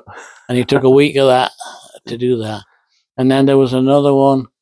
It was a buddy of mine. His sister was a Sunday school teacher, and we just made her life hell. Yeah. I mean, and you know, just disrupted and was rude. And the only thing they liked is if we could sing "Onward Christian Soldiers" for closing song. So I'm looking forward when I meet her to apologize for the way that I treated her and such.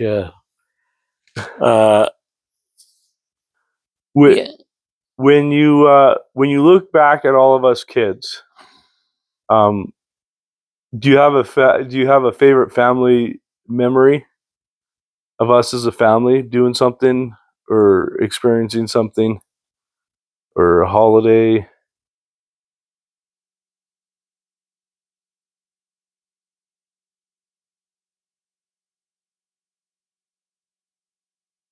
It was a good time when we all went down to Lake Powell and went on the houseboat, and we had all them boats and that.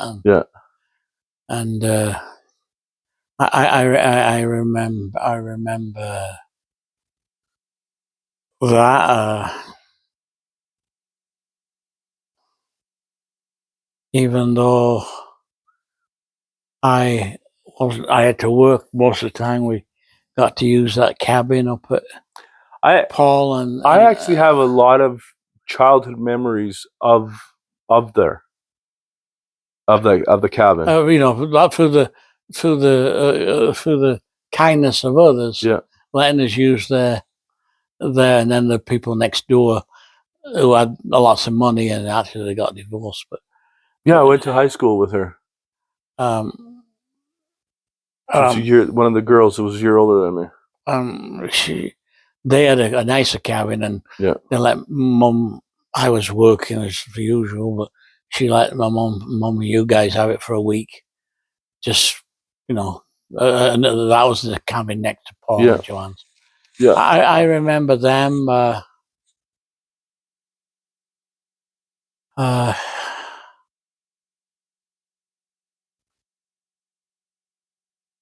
We didn't have many we had some individual things, like obviously when you went with me to England and Yeah. Vanessa went with me to England. It's funny because when you got sick there and you were in your coma,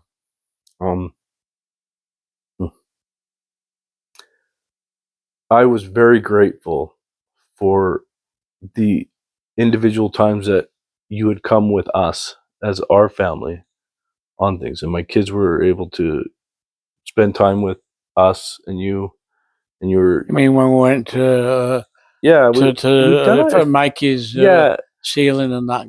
but we went down there again, and you came with us. The one time we've gone with my kids a couple times on things like that, and then with April as well. And I when I was looking back at all that, I was like, you know what, I'm very thankful that um, my kids were able to experience some like one-on-one time with you, Right. And it was those times meant a lot to me. I was happy that you could come to see April get sealed into that. That was very important to me. I would have loved for Mom to be there as well, because I mean she was such an impactful person in when April was little, and whatnot. Um, but yeah, I was very thankful for that. Me and Stace often talk about it, all the fun memories that we've had with you, and even with Mom, like going down to when we went to David Andrews' wedding. Right. I always make the joke that I said I was trying to get separate rooms for my own personal gain, and my dad's like, "No, don't want to waste the money." It's like, don't worry about the money. You're just trying. And then we had to share a room, and I was getting mad, and then he forgets his garments, and then Stacy's trying to go to Walmart to buy underwear, and then we have to have a talk about garments. And I remember going to visit Stacey. I wasn't going, and I visited with her after, and she was and we chatted for a little while too. You know, just to make her feel like part of it. Yeah. When David Andrew,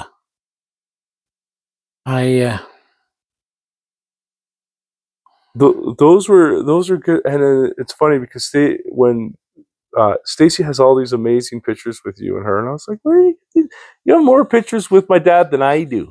And she's like, "Wow, I just like to take pictures," and I was like, "Well, I guess I should try to take more pictures, because, I mean, again, when you were sick, and I mean that was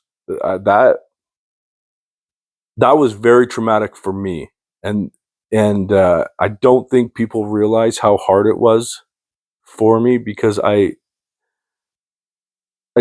I had a part to play, and I played it with the best honor that I could, but alone it was very, very tough, because Mom needed me.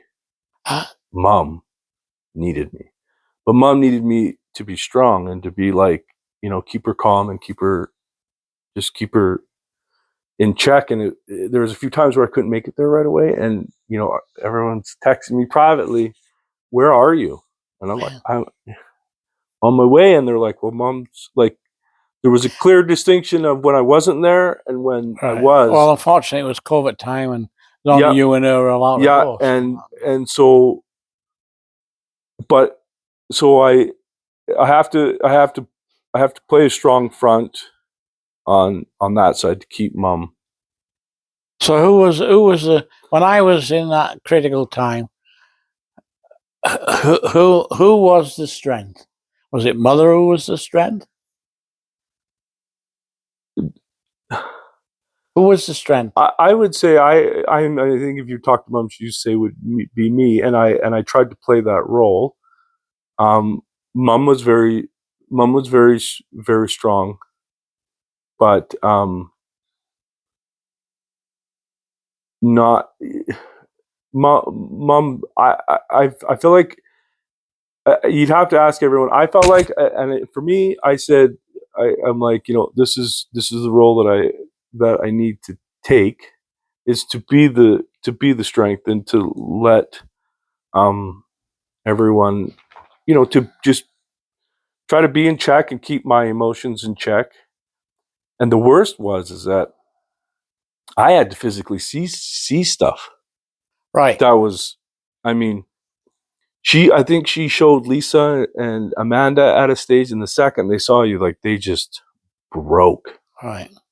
And I remember just trying to be strong for Mom, because she was, I mean, at that time, like, to the fact that when they finally stabilized you and your chest is the way that your chest was, it was just like they were just pounding oxygen through, right? Like, it's like, and it was like you're full of every piece of equipment you could imagine. And then, so you've got a heartbeat, you've got the blood levels are there, your heart's like apparently is huge based on the x-rays.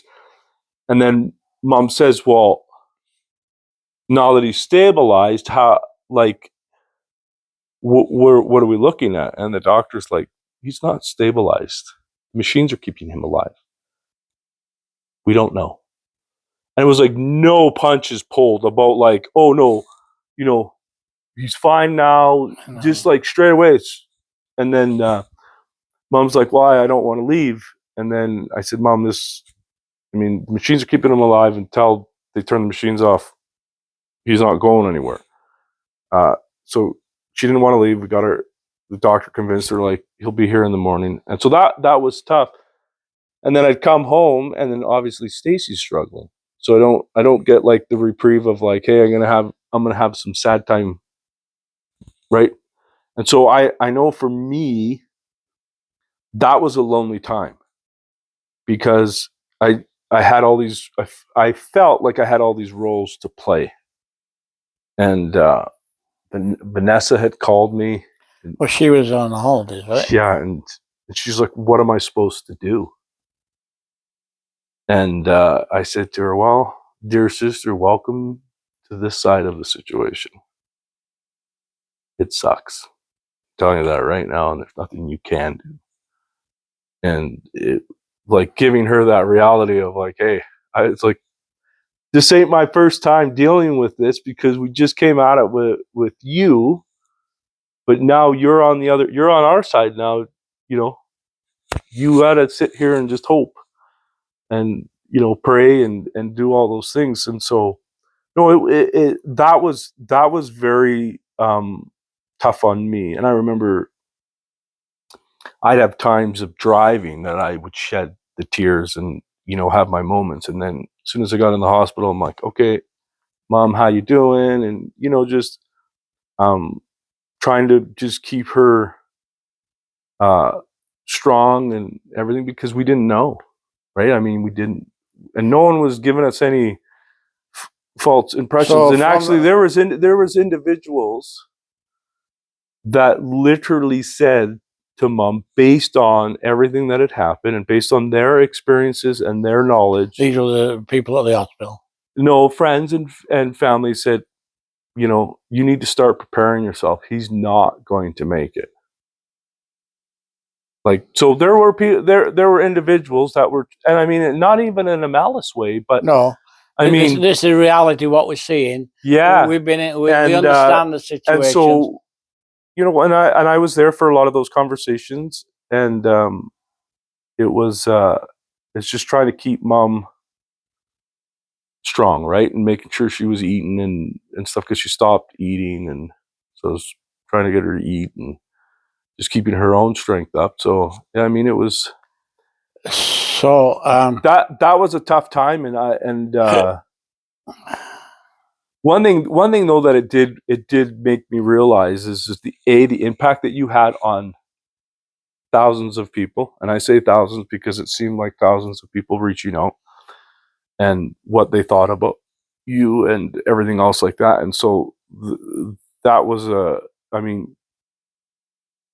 several people from, all over were reaching out and saying, what's going on? What do you need?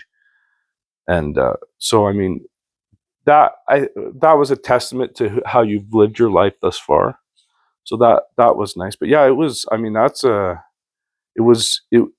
it's a very interesting thing. How many dark days were there before they said, well, you know, we're seeing some improvement? Because I understand, didn't some of the family fast? Oh yeah. I think we've fasted a few times.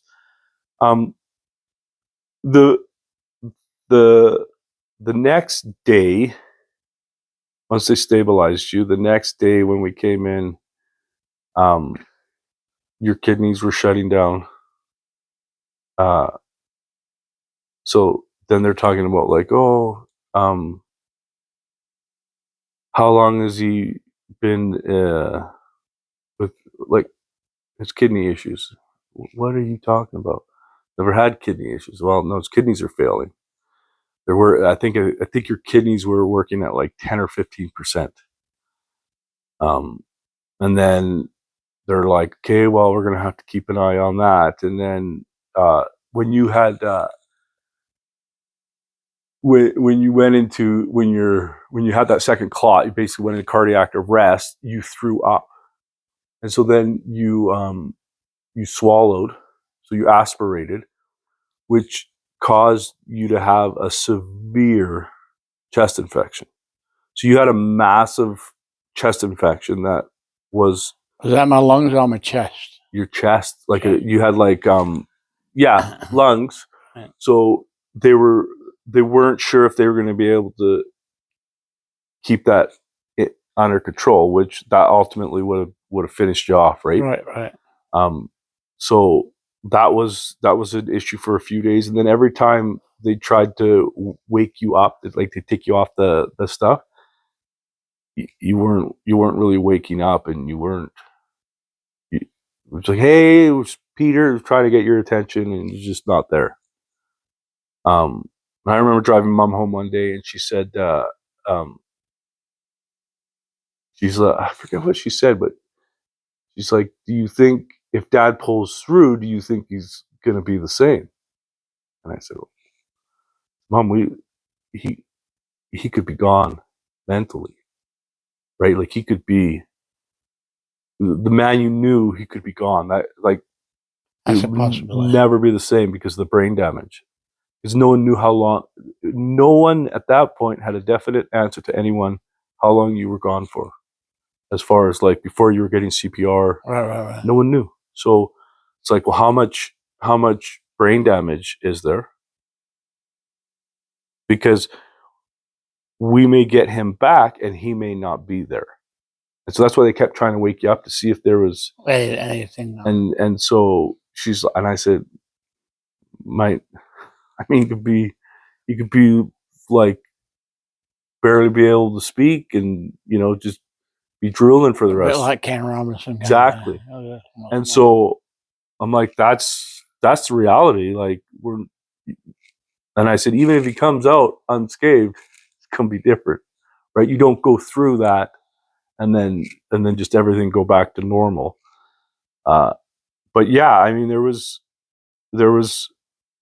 some days of like, nothing's changed. It's not getting better. They try to wake you up, and then just your vitals started to get a little bit better. So numbers started to pick up. The kidney started to work a little bit better. The infection was going away.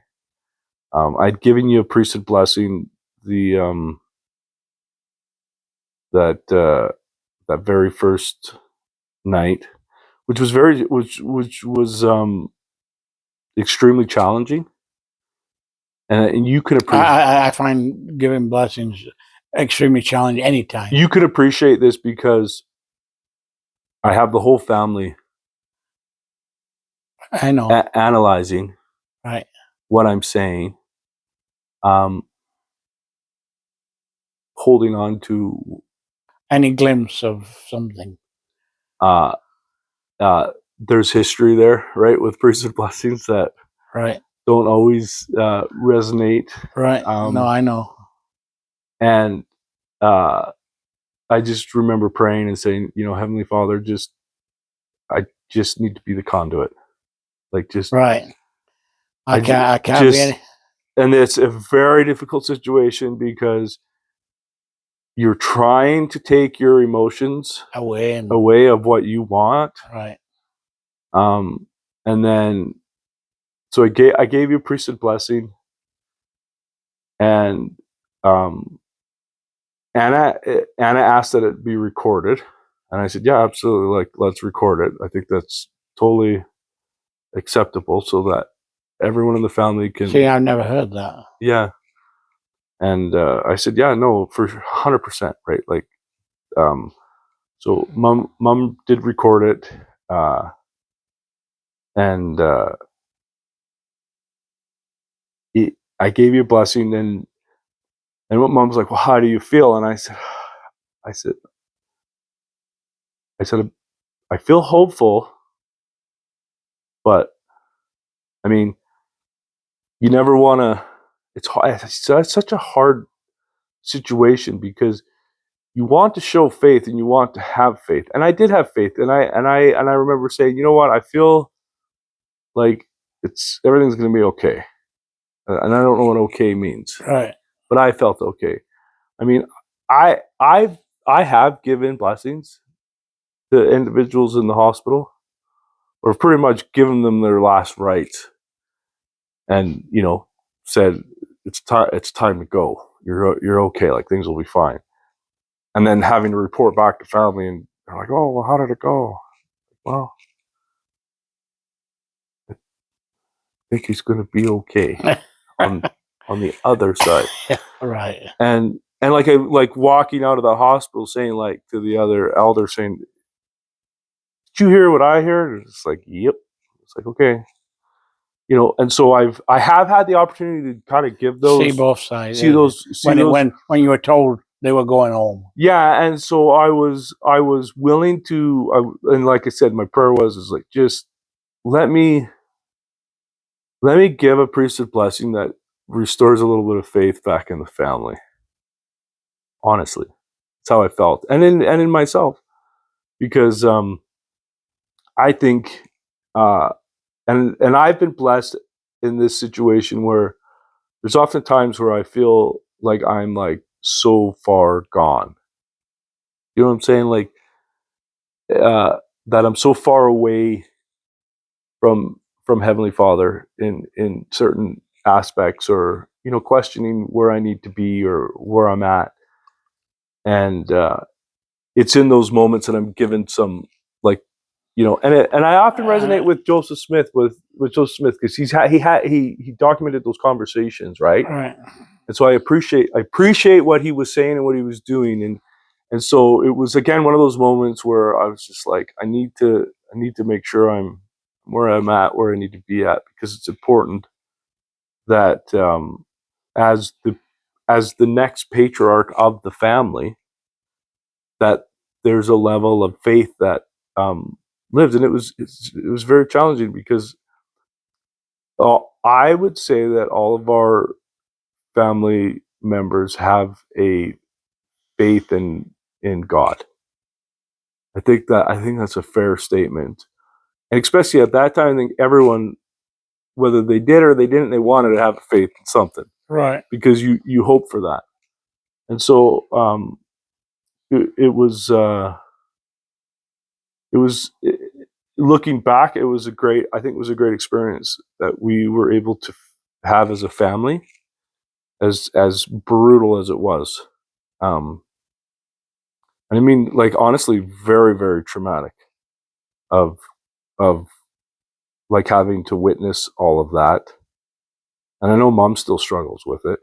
I do, right? When I think about it, I'm like, oh, those are freaking brutal. But very grateful. I literally shed tears when I got the call from Jeff, and then speaking to Becky, knowing exactly what they were seeing. Like, I knew exactly where they sat. It crushed me when she says, whatever you guys did, I need you to do for my dad. Yeah. That was crushing, because I said, I just pleaded, And I said, I feel blessed in where I'm at today, and I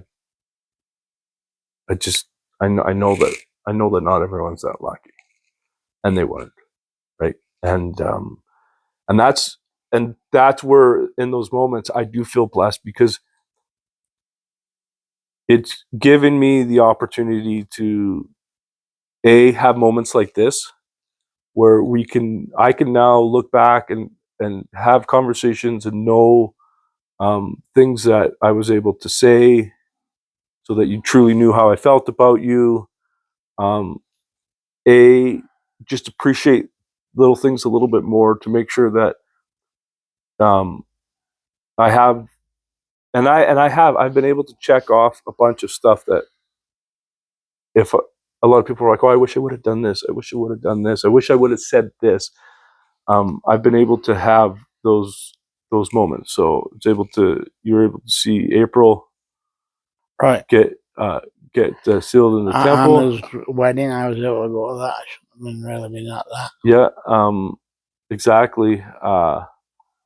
For me, knowing how much I love you and how much I appreciate you, the level of respect that I have for you, and like, truly, I've in time have been able to express that to you, and hopefully also for the things that maybe you have felt guilt on, as far as shortcomings as a father, as a parent, be like, no, I'm thankful for everything that I've ever had, and then embrace those in those moments, because when someone goes, you want them to know those things, right? You want to be able to look back and say, I had those conversations.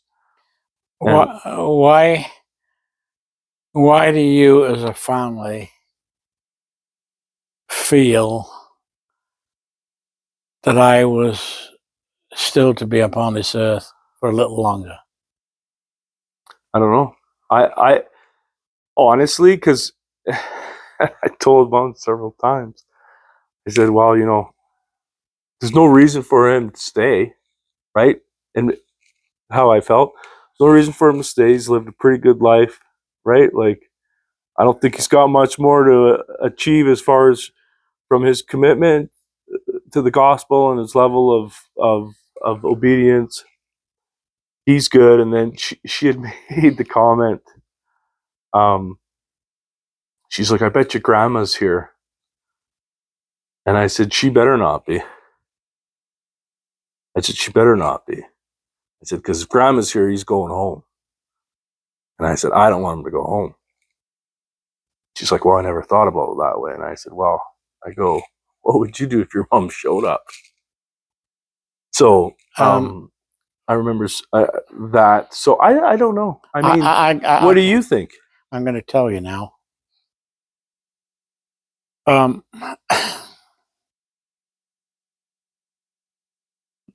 There's things I need to obviously improve in my relationship with my children, grandchildren, great-grandchildren, of things of that nature. But I truly, truly believe that the biggest impact of why I was meant to stay on this earth longer, yeah, is strictly to do as much work as I can for my ancestors, plus others who I do work for in the temple. I have people who go to the temple. Do you remember Sister Lane? How fragile she is. Has a thing in her nose, and no, she's on oxygen. yes. I don't. Anyway, Sister Lane. Yeah. No. Very, very unwell. Has to have a walker. Her husband died. I thought he was way better health than hers not too long ago. That sister comes to the temple faithfully on Thursdays, which is usually the day I go. And she does endowments, and she does sealings, and she does initiatories.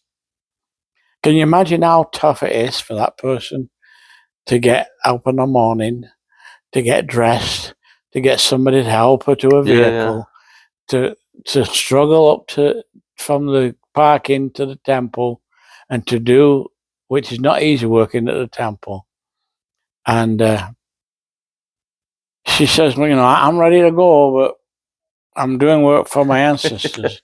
And so even from the time that I've got well, I've done a lot of work for my ancestors and for others. Because what you do is, when you go to the temple and I do endowments, and I go to the sealing room, I often spend 2.5, 3 hours, depending on what I'm doing, in the sealing room. But what you rotate. So we all help one another with the names that have to be done. And so what I do too is, on Ordinance Ready, you can find your own ancestors, okay? But what often I find is, I find individuals who have married into our family. I find some of their ancestors as a part where you can ask for it. Yeah. It's for everybody. It's on Family Search. And so I've not only done work for my ancestors, I've done some for individuals that are indirectly related. That when you hold that thought, I have to pee. I'm gonna pee my pants here. Which is that? See, you say you don't like technology, but look at where that is. You know what I'm saying? Yeah.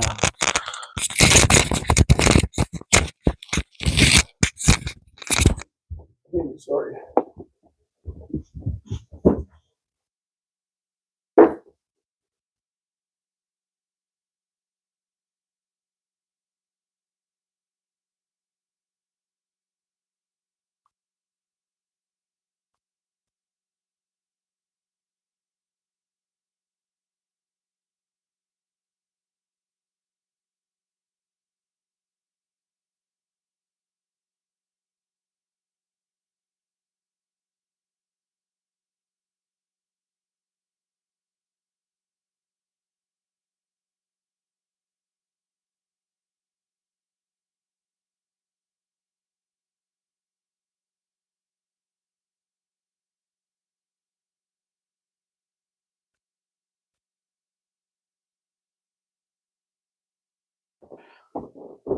Can you get anything, Dad? You got water there? No, I'm good. I've had weeks where I don't think I.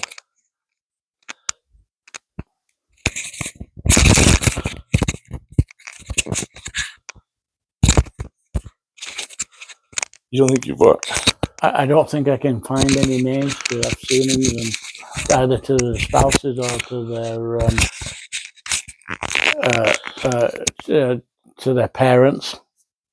And I say a little prayer and ask Heavenly Father to kind of direct me where to look. Yeah. And sooner or later, 2 or 3 will pop up that I can take. And so It's like I said, I truly think that that's an intricate part of allowing me to stay. I'm allowed to stay, and I'm allowed to do that because I couldn't do that if I was an invalid. okay. Let's find this song real quick because I want to make sure that it's this song. Just listen and then you tell me.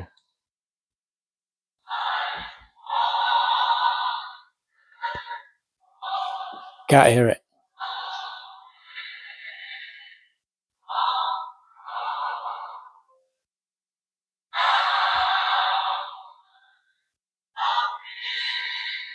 No. No, that one. It's home, coming home. Coming home, Yeah. not going home. Try coming home. Either going home or coming home, either one. I've got no coming home.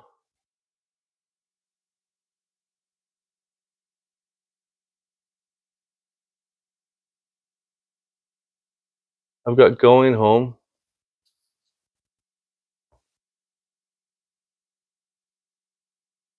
And you sure it's that one?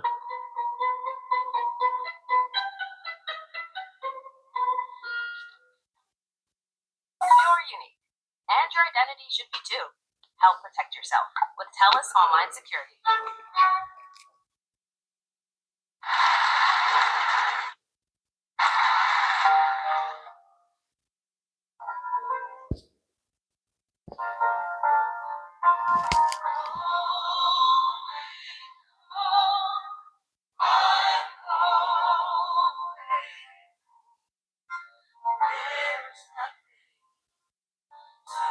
Can you turn it up a bit? That's as loud as it could go.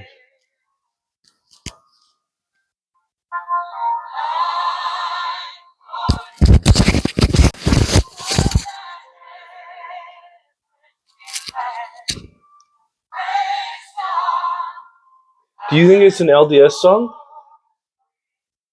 It could be. It was just the only time I've ever heard it was at one of the funerals. It must have been one of the. Well, it was in Gadsden. It was in Gadsden for sure.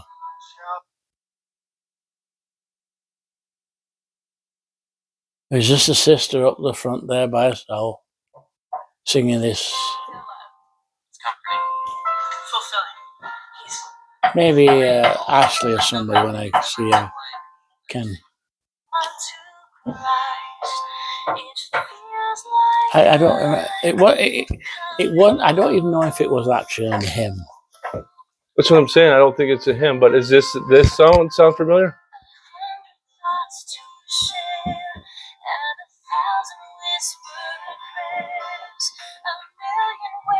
No, that's not it. The closest that I've seen was that lady who was in that dress. I don't know if that's the exact one, but I gotta go bathroom too. Come out of the way, you silly pops. But it was sang at a Funeral. LDS. An LDS funeral, and it was after the service was over, and they were taking the casket out. Was it in the chapel? Yeah, and she was singing this kind of coming home, and I just thought it was really, really special. I don't know that. I've never heard it, obviously. No, I hadn't heard it. That's the only place I've ever heard it. Now, which one is the middle one? Where's the bathroom? The middle one.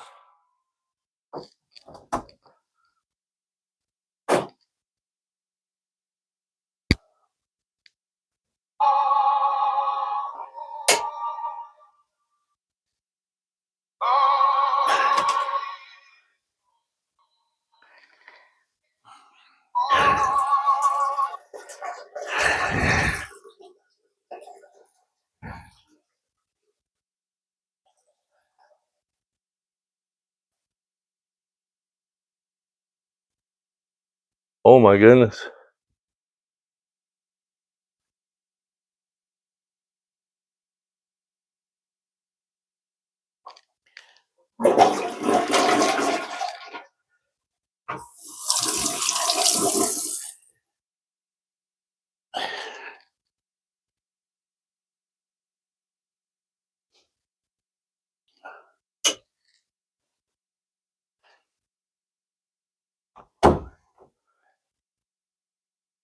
I don't even remember whose funeral it was either. Tell you honest truth, it was a while ago. It was a while ago.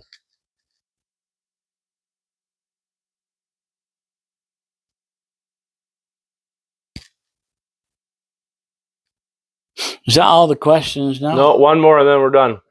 Oh, Simple one. not simple. No, not simple. So, looking back at your life, Yeah. what would you consider your biggest achievement or success?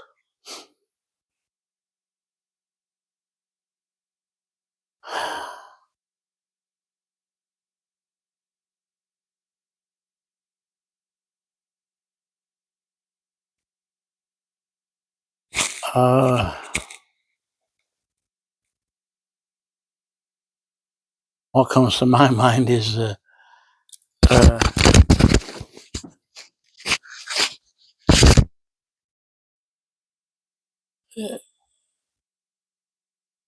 following my dad's advice. If you're going to join the church, not make a mockery of it. And so I think my biggest success is the fact that through the challenges and hurts and disappointments and all the things that I've gone through,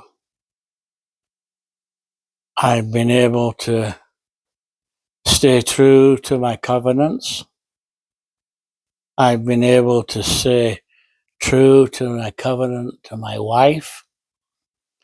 The great blessing of uh, uh, my wife is the only one that I've had sexual intercourse with.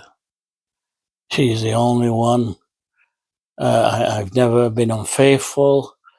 I've never been that's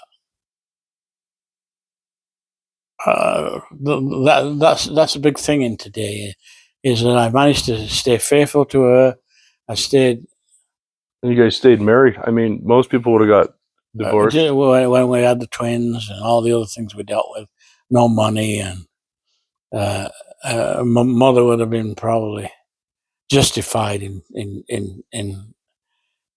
divorcing me.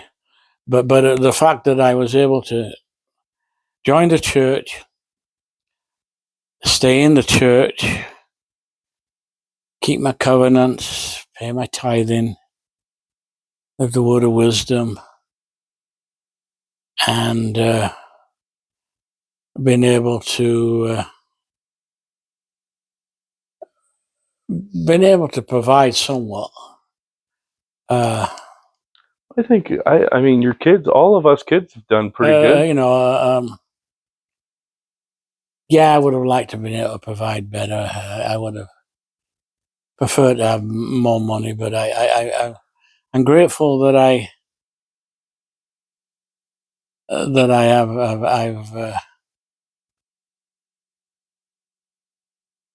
been able to live a good life, even to the fact of I had some challenges. Teenager, I did some things that weren't inappropriate, but I always, even before I came into church, I had this thing inside, feeling inside of Yeah, me no, for sure. that I could not have intercourse with anybody but the person I married, because I didn't have the right to do that. And there was opportunities when I was a teenager. Obviously, things came, but that thing in the back of my mind that always said, yeah, I would have been perfect, and I did a lot of things that were inappropriate. But as far as having sexual intercourse, I never did anything. I never did that.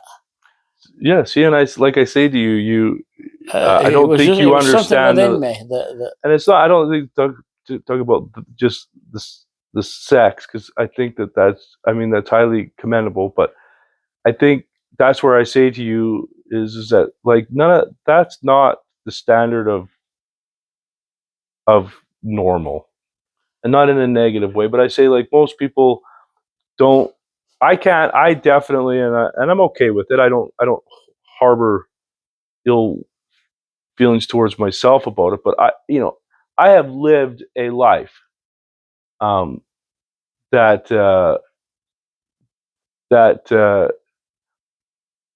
definitely not in to coincide with the teachings of the gospel for a period of time. And and I think that a lot of people don't live their life consistently on a certain level. Some do. Don't get me wrong, but I don't think that there's very many that actually do to the extent that that you have, and that's why I say sometimes I mean, it's hard because I've been I've expressed to you as a son. Sometimes it's hard because it's like I have to try to follow in your footsteps. It's like I've already, I mean, and I don't, like I said, I don't hold it against myself, but there is a level of like, you know, you've lived a pretty clean life, and I have not, and I live a clean life now, and I've grown, and I've whatever. But I mean, I would never ever look to someone and say, oh, I was able to do this, because it's like, I mean, I always say my dad has, and on a lot of levels, right? Because but let's not forget, I've done some things in life, not some things, that are very embarrassing, that I wish I could have changed. yeah, I think we all have. So like, if I was to have a life over again, there's lots of things I've done that I would hope I wouldn't have done. Yeah, I mean, I laugh and I say the fact that you remember the last time you said the F word and it was like in 1970 something is, I mean, that should just say enough. Yeah, you see that for me, that's not a tough one. Some things are not tough. Other things. Obviously, because you were never a swearer. No. Like us all, you're constantly working with your mind, because there's things coming into your mind that are inappropriate. And I think some of them Satan puts them in, and some that you've got to. Yeah, so there's lots of things that like I said, though, I don't know where I get my. Well, I do. It's obviously from. It's skipped a generation. Because I'm definitely. I definitely have that. That would be my shortcoming. My kids are pretty good. I laugh because, I mean, the lifestyle that we had with our kids. I would have thought that all my kids would be pretty wild. Right. Me and Stacy were wild. Right. Very wild, right? Drinking and having fun and just, and a lot of times that obviously resonates with your kids, and none of our kids are like that at all. Like even Liam, who's a boy, not like that. Very, very, very, yeah, he's just a really good man. And his age, everyone's partying and drinking and sleeping with as many women as they can get. He is like he's a really good man, and my girls are good. You know what I mean? They follow the rules and trying to do things right, and just good people. And I'm just like, those all should be wild animals, like. But yeah, it's interesting that. Because and then you came from a I would say from a rough background, right? We're working class family, drinking, and no, you're not allowed on drinking, and like the fact that your parents are going to the pub and leaving you when you're little, like that's the culture you lived in, and you weren't anything plus like you got to that. remember, there was two in the town I lived in. There was two rough parts of Keighley. One was West Village that I lived in, and the other was Guard House. But and everybody nobody had any money. But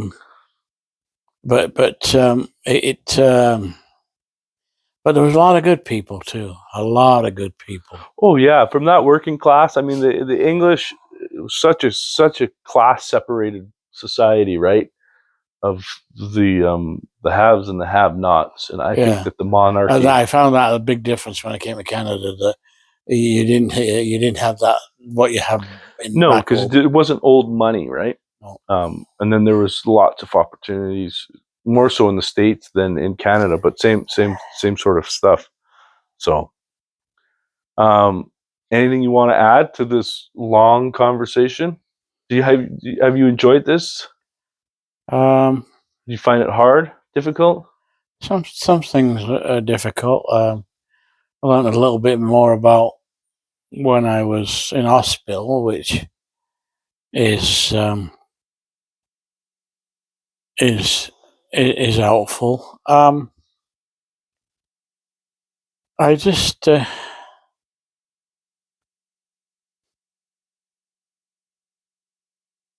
some point I'd probably like to discuss a little bit more my childhood and growing up and the fact that I might have been preserved when I got real sick, but I was preserved other times too.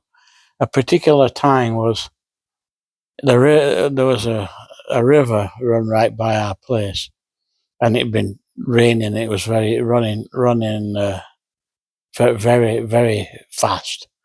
And what you could do is there was like a ledge, and you could kind of dare and go on this ledge. By your house? Yeah, right by the water's edge. The water was here, the ledge was here, and and so we're all doing it, and I did it, and I slipped. All I remember is somebody, a guy jumped in somewhere. I don't remember any of it, and got me out of it. I should have drowned. Hmm. And I just remember him taking me home. How old were you? Won't be very old. Top of my head, maybe 8, 10, or whatever. Unsupervised again. Yeah, well, no, we didn't. You can get supervised then, and I got a hair in my chin from a thing. From playing stupid games. I got a boulder in my eye from rolling boulders, and I climbing up a crane and fell down onto the girder. I should have been really seriously injured. I was trying to get to a meeting for church, and we had a special bus, and I didn't usually travel on it because it didn't stop in my town, and it usually stopped at the roundabout, but it didn't stop, so I tried to jump off, and I banged my head seriously on the as I went down. How old? You were been like a teenager. I don't know. I was in the church. You were like in your 20s. Yeah, and I should have had a concussion. I should have, Probably did.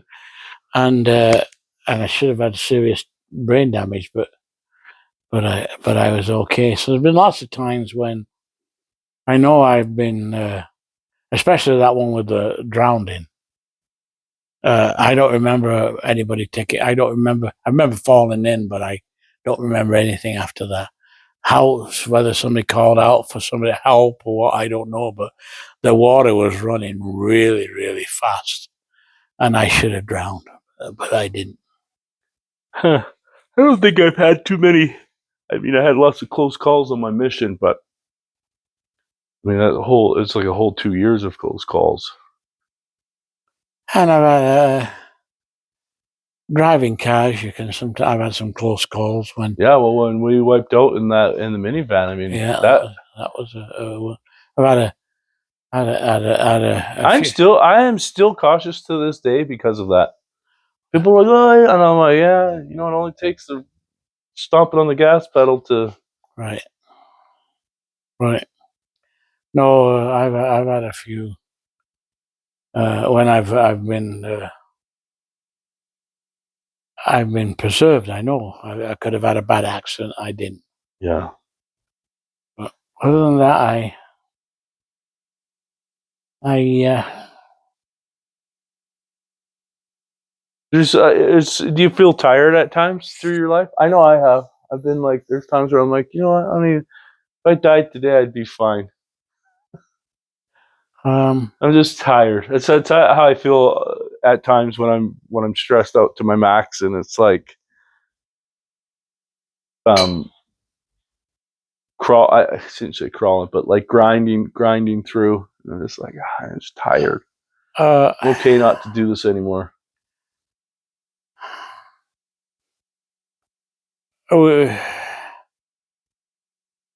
There's been some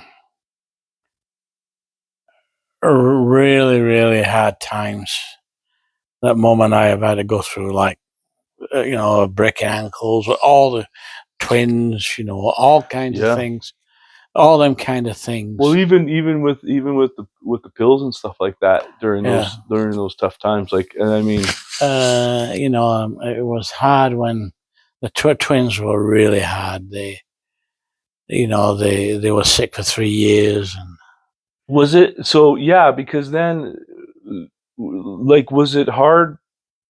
It's hard with the twins, but then you had me. I'd have still been a baby, right? It would have been you're little. Been a year, 2, 3 years old during all that time. Yeah, and then you've got the other kids. Vanessa's a little bit older, but I would have been a baby when all that was going down. Right. We made the joke about it last year, the year before. But yeah, like that usually breaks up marriages, that thing alone. Not the fact that I was still working 2 jobs at that time, going up to the hospital every night to see the. Well, it's funny because there's somebody carried us, because there's been conversations, and I say this between me and the girls, of like, well, where was Dad during all this stuff? And it's like, he was working, right? Like, he worked during the day and then worked at night. Like, we tend to forget that. You know what I mean? And like, you and I have talked about it, because I remember at one time I said, I just don't remember where you were, and you're like, well, the only thing I could do was work, right? Put food on the table, keep everyone going, because we didn't have anything. And if I had stopped working, well, then what, right? Like, where would that have really left us? And I think sometimes, I see it. I know I see it differently because I'm a father, and I see the responsibilities and the weight that we carry a lot different than women do. And it's I always try to explain, it's a different role that we carry, and the way that we handle things, and said, yeah, like, I again, as an adult and as a father, I see things a lot differently, and I understand them. Like, even like, because you have the anger, right? You always have the anger, and then you have the outburst. And as kids, everyone was afraid of it. I was passive aggressive. As an adult, I completely understand. I'm definitely passive aggressive. I have no fears with it, right? And I, like, even to the point where I'm like, yeah, no, I get it. It's okay. It's like, when you remember when we moved out of the Marlborough house, and we had all that stuff to move, and then we walk into that freaking shed after we were moving all. I mean, it felt like for days. And then the ducky thing or whatever falls down, and you go to move, because we were told that it was mom was like, oh yeah, I know, it's already been cleared out. And so we go in there, and shit's falling down. And you this, like, those plastic duckies that you used to ride on, it fell down, and and you were mad. I wasn't as mad, but you were mad because you're like, I thought we were done. And so then you kind of put it back up, and it fell again, and it fell on you, and then you just started booting it. And I remember that thing, and I was like, I was an adult at that point, right? It would have been in my early 20s. And I remember as a child, that would have just scared the crap out of me, seeing you just, like, lose it. And you exploded that thing in that shed. It just, it's like pieces of plastic were everywhere, and you're just like, I think, just finally got it out. And then I remember I grabbed you on the shoulder. I was like, "Are you good?" You're like, "Yeah, I'm good." And then we just carried on. And that was my first experience as an adult of seeing you get angry and not being like, "Oh, Dad's upset," and running for cover, because it's like, no, he's upset. He's rightful. We're all upset. We're having to move. And then watching you destroy that stupid rubber that plastic ducky thing is just I it's a memory that I laugh I at, don't remember. and you just like it's like what I mean. It's just like you just let it go, and then away we went. It was saying like I was angry when we were moving to Adrian, and the truck wasn't. It was supposed to be a pickup right morning. People were all waiting. She's giving you attitude, and it wasn't ready, and it still wasn't ready. And then when it came, the thing is, my driver's license had expired, and you had to drive. Oh yeah. And I remember you were and I said, "Dad, like, relax. You're getting fired up. You don't get fired up like that very often, though." Well, the fact was, I had a lot of people waiting for us. Of course. Everybody was inconveniencing themselves to help us. See, I get fired. Like, most people think I'm pretty. Like, most people haven't seen me get fired up, because it doesn't happen very often. Stacy, Black Dragon, Stacy, and April are the three people that can set me off to no end. Those ones they have seen me at my worst, as far as In all fairness to myself, I'm way better now. I don't lose. I very, very, very lose my cool. I'm trying to get there. There's days where I just don't. I mean, I might get upset and frustrated, but that kind of anger and frustration. No, I get there. Stacy, I get there mostly with Stace. I get there, and then, I mean, it's a struggle that I have, but I appreciate your, like, I look at it and I laugh now as an adult, thinking, yeah, like, it's just a man struggling, right? It's just, you look at it, and before you'd be like, my dad, he gets going and everyone wants to run for cover, and now as a father and a man, I'm just like, yeah, just everyone's gonna lose it every now and again, and just let it happen, and moving on, and it's just see it differently. And I think it's funny, like, in the sense of, I think it's funny because I'm also lived that exact same scenario. Like, we always laugh. We have a story in our family. It's called the Buttergate. Like, you know how, like, Watergate. So we call it the Buttergate, and it honestly was I think the biggest fight Stacy and I have ever had in front of the kids, on the way to church, to the point where I just turned around and we came home. Like, it just got out of hand so quickly, and it was me losing it, and it all stemmed from Liam. He was working out. He's just starting to work out then, and he would have been like maybe 15, and so I go to get toast, and I get out the butter, and the butter's like, there's no butter in there, right? It's just like, you can barely scrape anything out. So it's like, who ate all the butter and then put the butter back? So then, because you're looking and you're going to go, oh, I need butter. You see there's no butter, you go to the store. No, we think there's butter, there's no butter. Liam, was that you? Wasn't me. It's like, Liam, are you sure it wasn't me? I didn't take all the butter. And then I'm like, I saw you with rice last night. So then he's like, it wasn't me. And I'm like, okay, why are you lying? So now I'm getting mad about the lying. So then I start giving him, I'm getting mad about the lying. And he's like, I'm not lying. And I just remember just get so fired up about it, because he just kept lying about it. And we've talked about it now, and I see his viewpoint of it, because in his mind, he says, Well, there's technically still some butter in there. He's not wrong.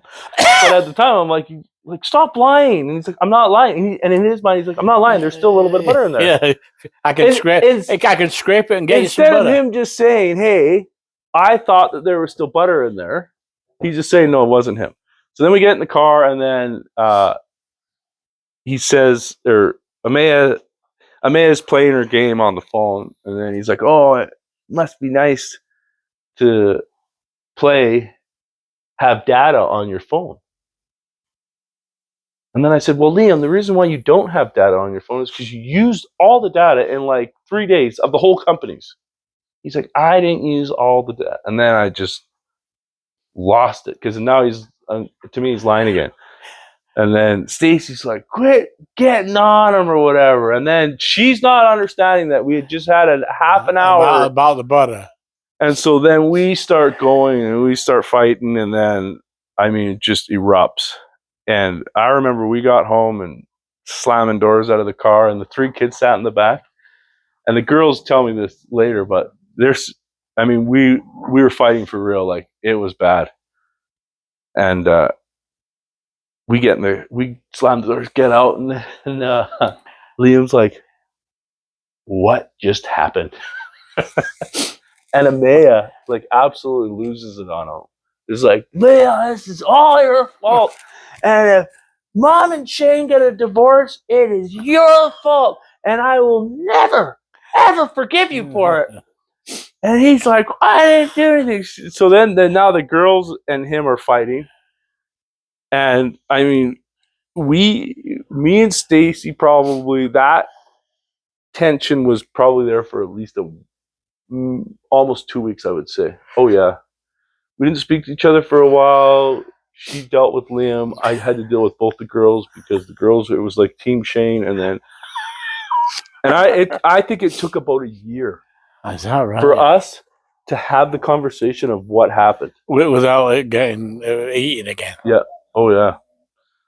And she didn't realize that I'd had this half an hour conversation of About frustration, right. And she just felt like I was just going at him for nothing, and was like, you're not going to treat my kid like that.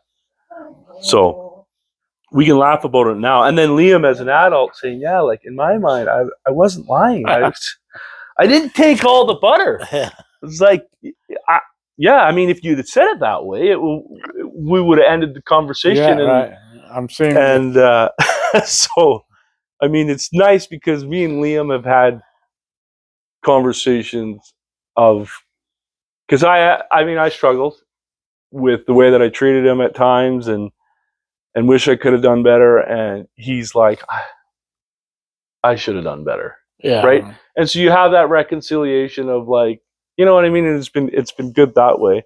But you do, as a father, you're going to make mistakes. And I think as you become a father, a lot of times the stuff that you hold against your parents prior, you're like, well, I'm making mistakes, right? Like, they were just fumbling through, doing the best they could as well. But no, again, thank you for doing this. I'm glad I think that hopefully, I'm going to appreciate all of this because I will have stories and have some moments that I can look back on and appreciate. I hope that some of the other kids, as they watch it, they might learn something they didn't know about you or understand. Because I think that's important, and also just to have it as a memory for everyone to participate in. So I appreciate you taking the time, and I obviously love you lots. I'm glad you made it through. It's been a few times, right? We didn't even talk about the heart attack on the side of the mountain. Yeah. Right. So. Yeah, it could have been a bigger problem than it was. And it's funny. Justin takes me on that wild hike, and I seriously had some anxiety of going on this hike because I'm like, this is how my dad ended up. Right. I was like, a little bit worried. So, and it's about the same age. Because how old were you?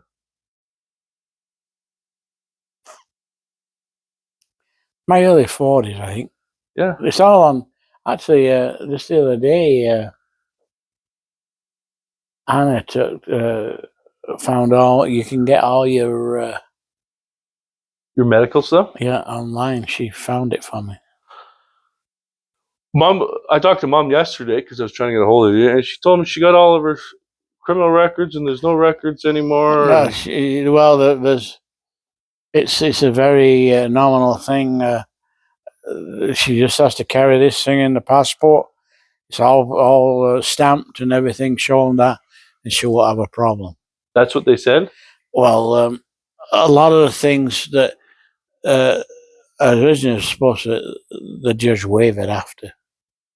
She waived it afterwards. Did something with it that it was not even on record. There's just this little bit on record, not all. Because I said to her, I need that because I need April to look at it and see what they classify it as. Yeah, well, she's got it now. Because if it's a misdemeanor, it's a non-issue. If it's considered a felony in the States, then we have to look at what felony it falls under to see if it requires you to have a U.S. waiver. But by the sounds according of to this person that she talked to down there, she said with this thing you shouldn't have a problem at the American border. Well, but look at it yourself. Let's just try it. Let's just take her down there. I know she's petrified, but I don't think I think she might be okay with that. There seems to be well. Talked to Anna too. She was with me when I did talk to Anna. So Anna's going to send me a picture of it. Of what it said on there? Yeah. Okay, that's good. That'll tell you. Just so I can send it to April, because April will know what they classify it under, because that's obviously her wheelhouse. So right. But the impression was that if they ask you anything, just show them this letter and you won't have a problem. It sounds like the judge, after it was all over, because she said when she had to go to see the probation officer, I've received this from the judge. You don't have to come and see me anymore. Well, that's what she said, but I'm like, and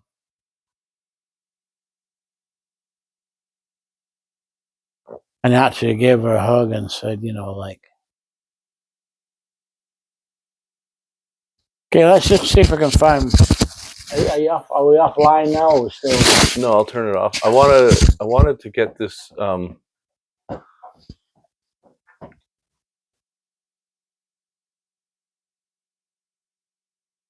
I don't know if you'll find that song. Or you try to find that one? No, I'm trying to put this college football game on. Who's playing college football? ASU's playing their final game. ASU, I didn't know who's there. Arizona State University. Arizona State. They beat BYU. Oh, that's terrible. Oh, it was great. We were at the game, and they were. There was so many BYU guys there. Oh, yeah. As you know, American college football in the States is huge. Oh, Dad, I should show you the. So why it says to watch live, and then.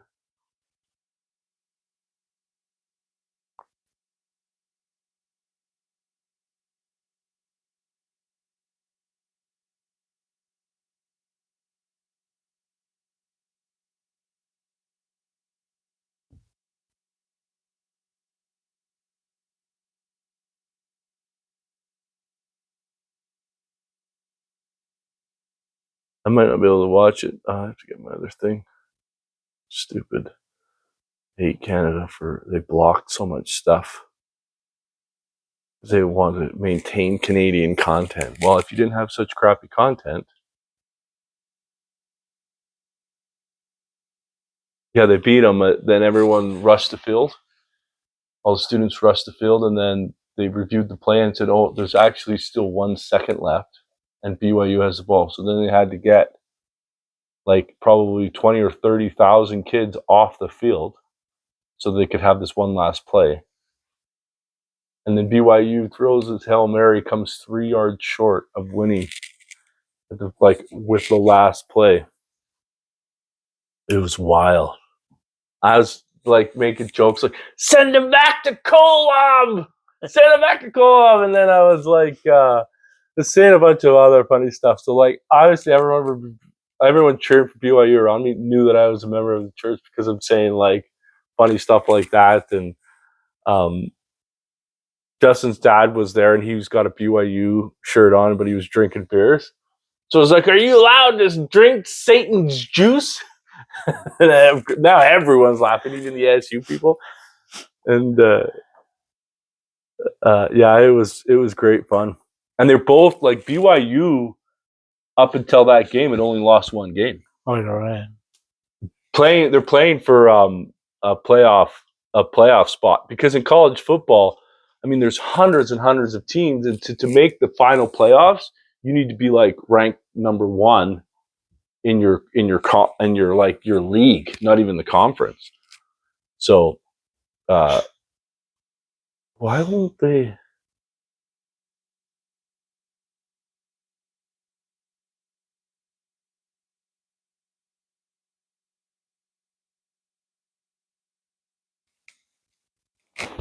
Hey, what are you doing, Whiskers? Hopefully this recorded. Said it did.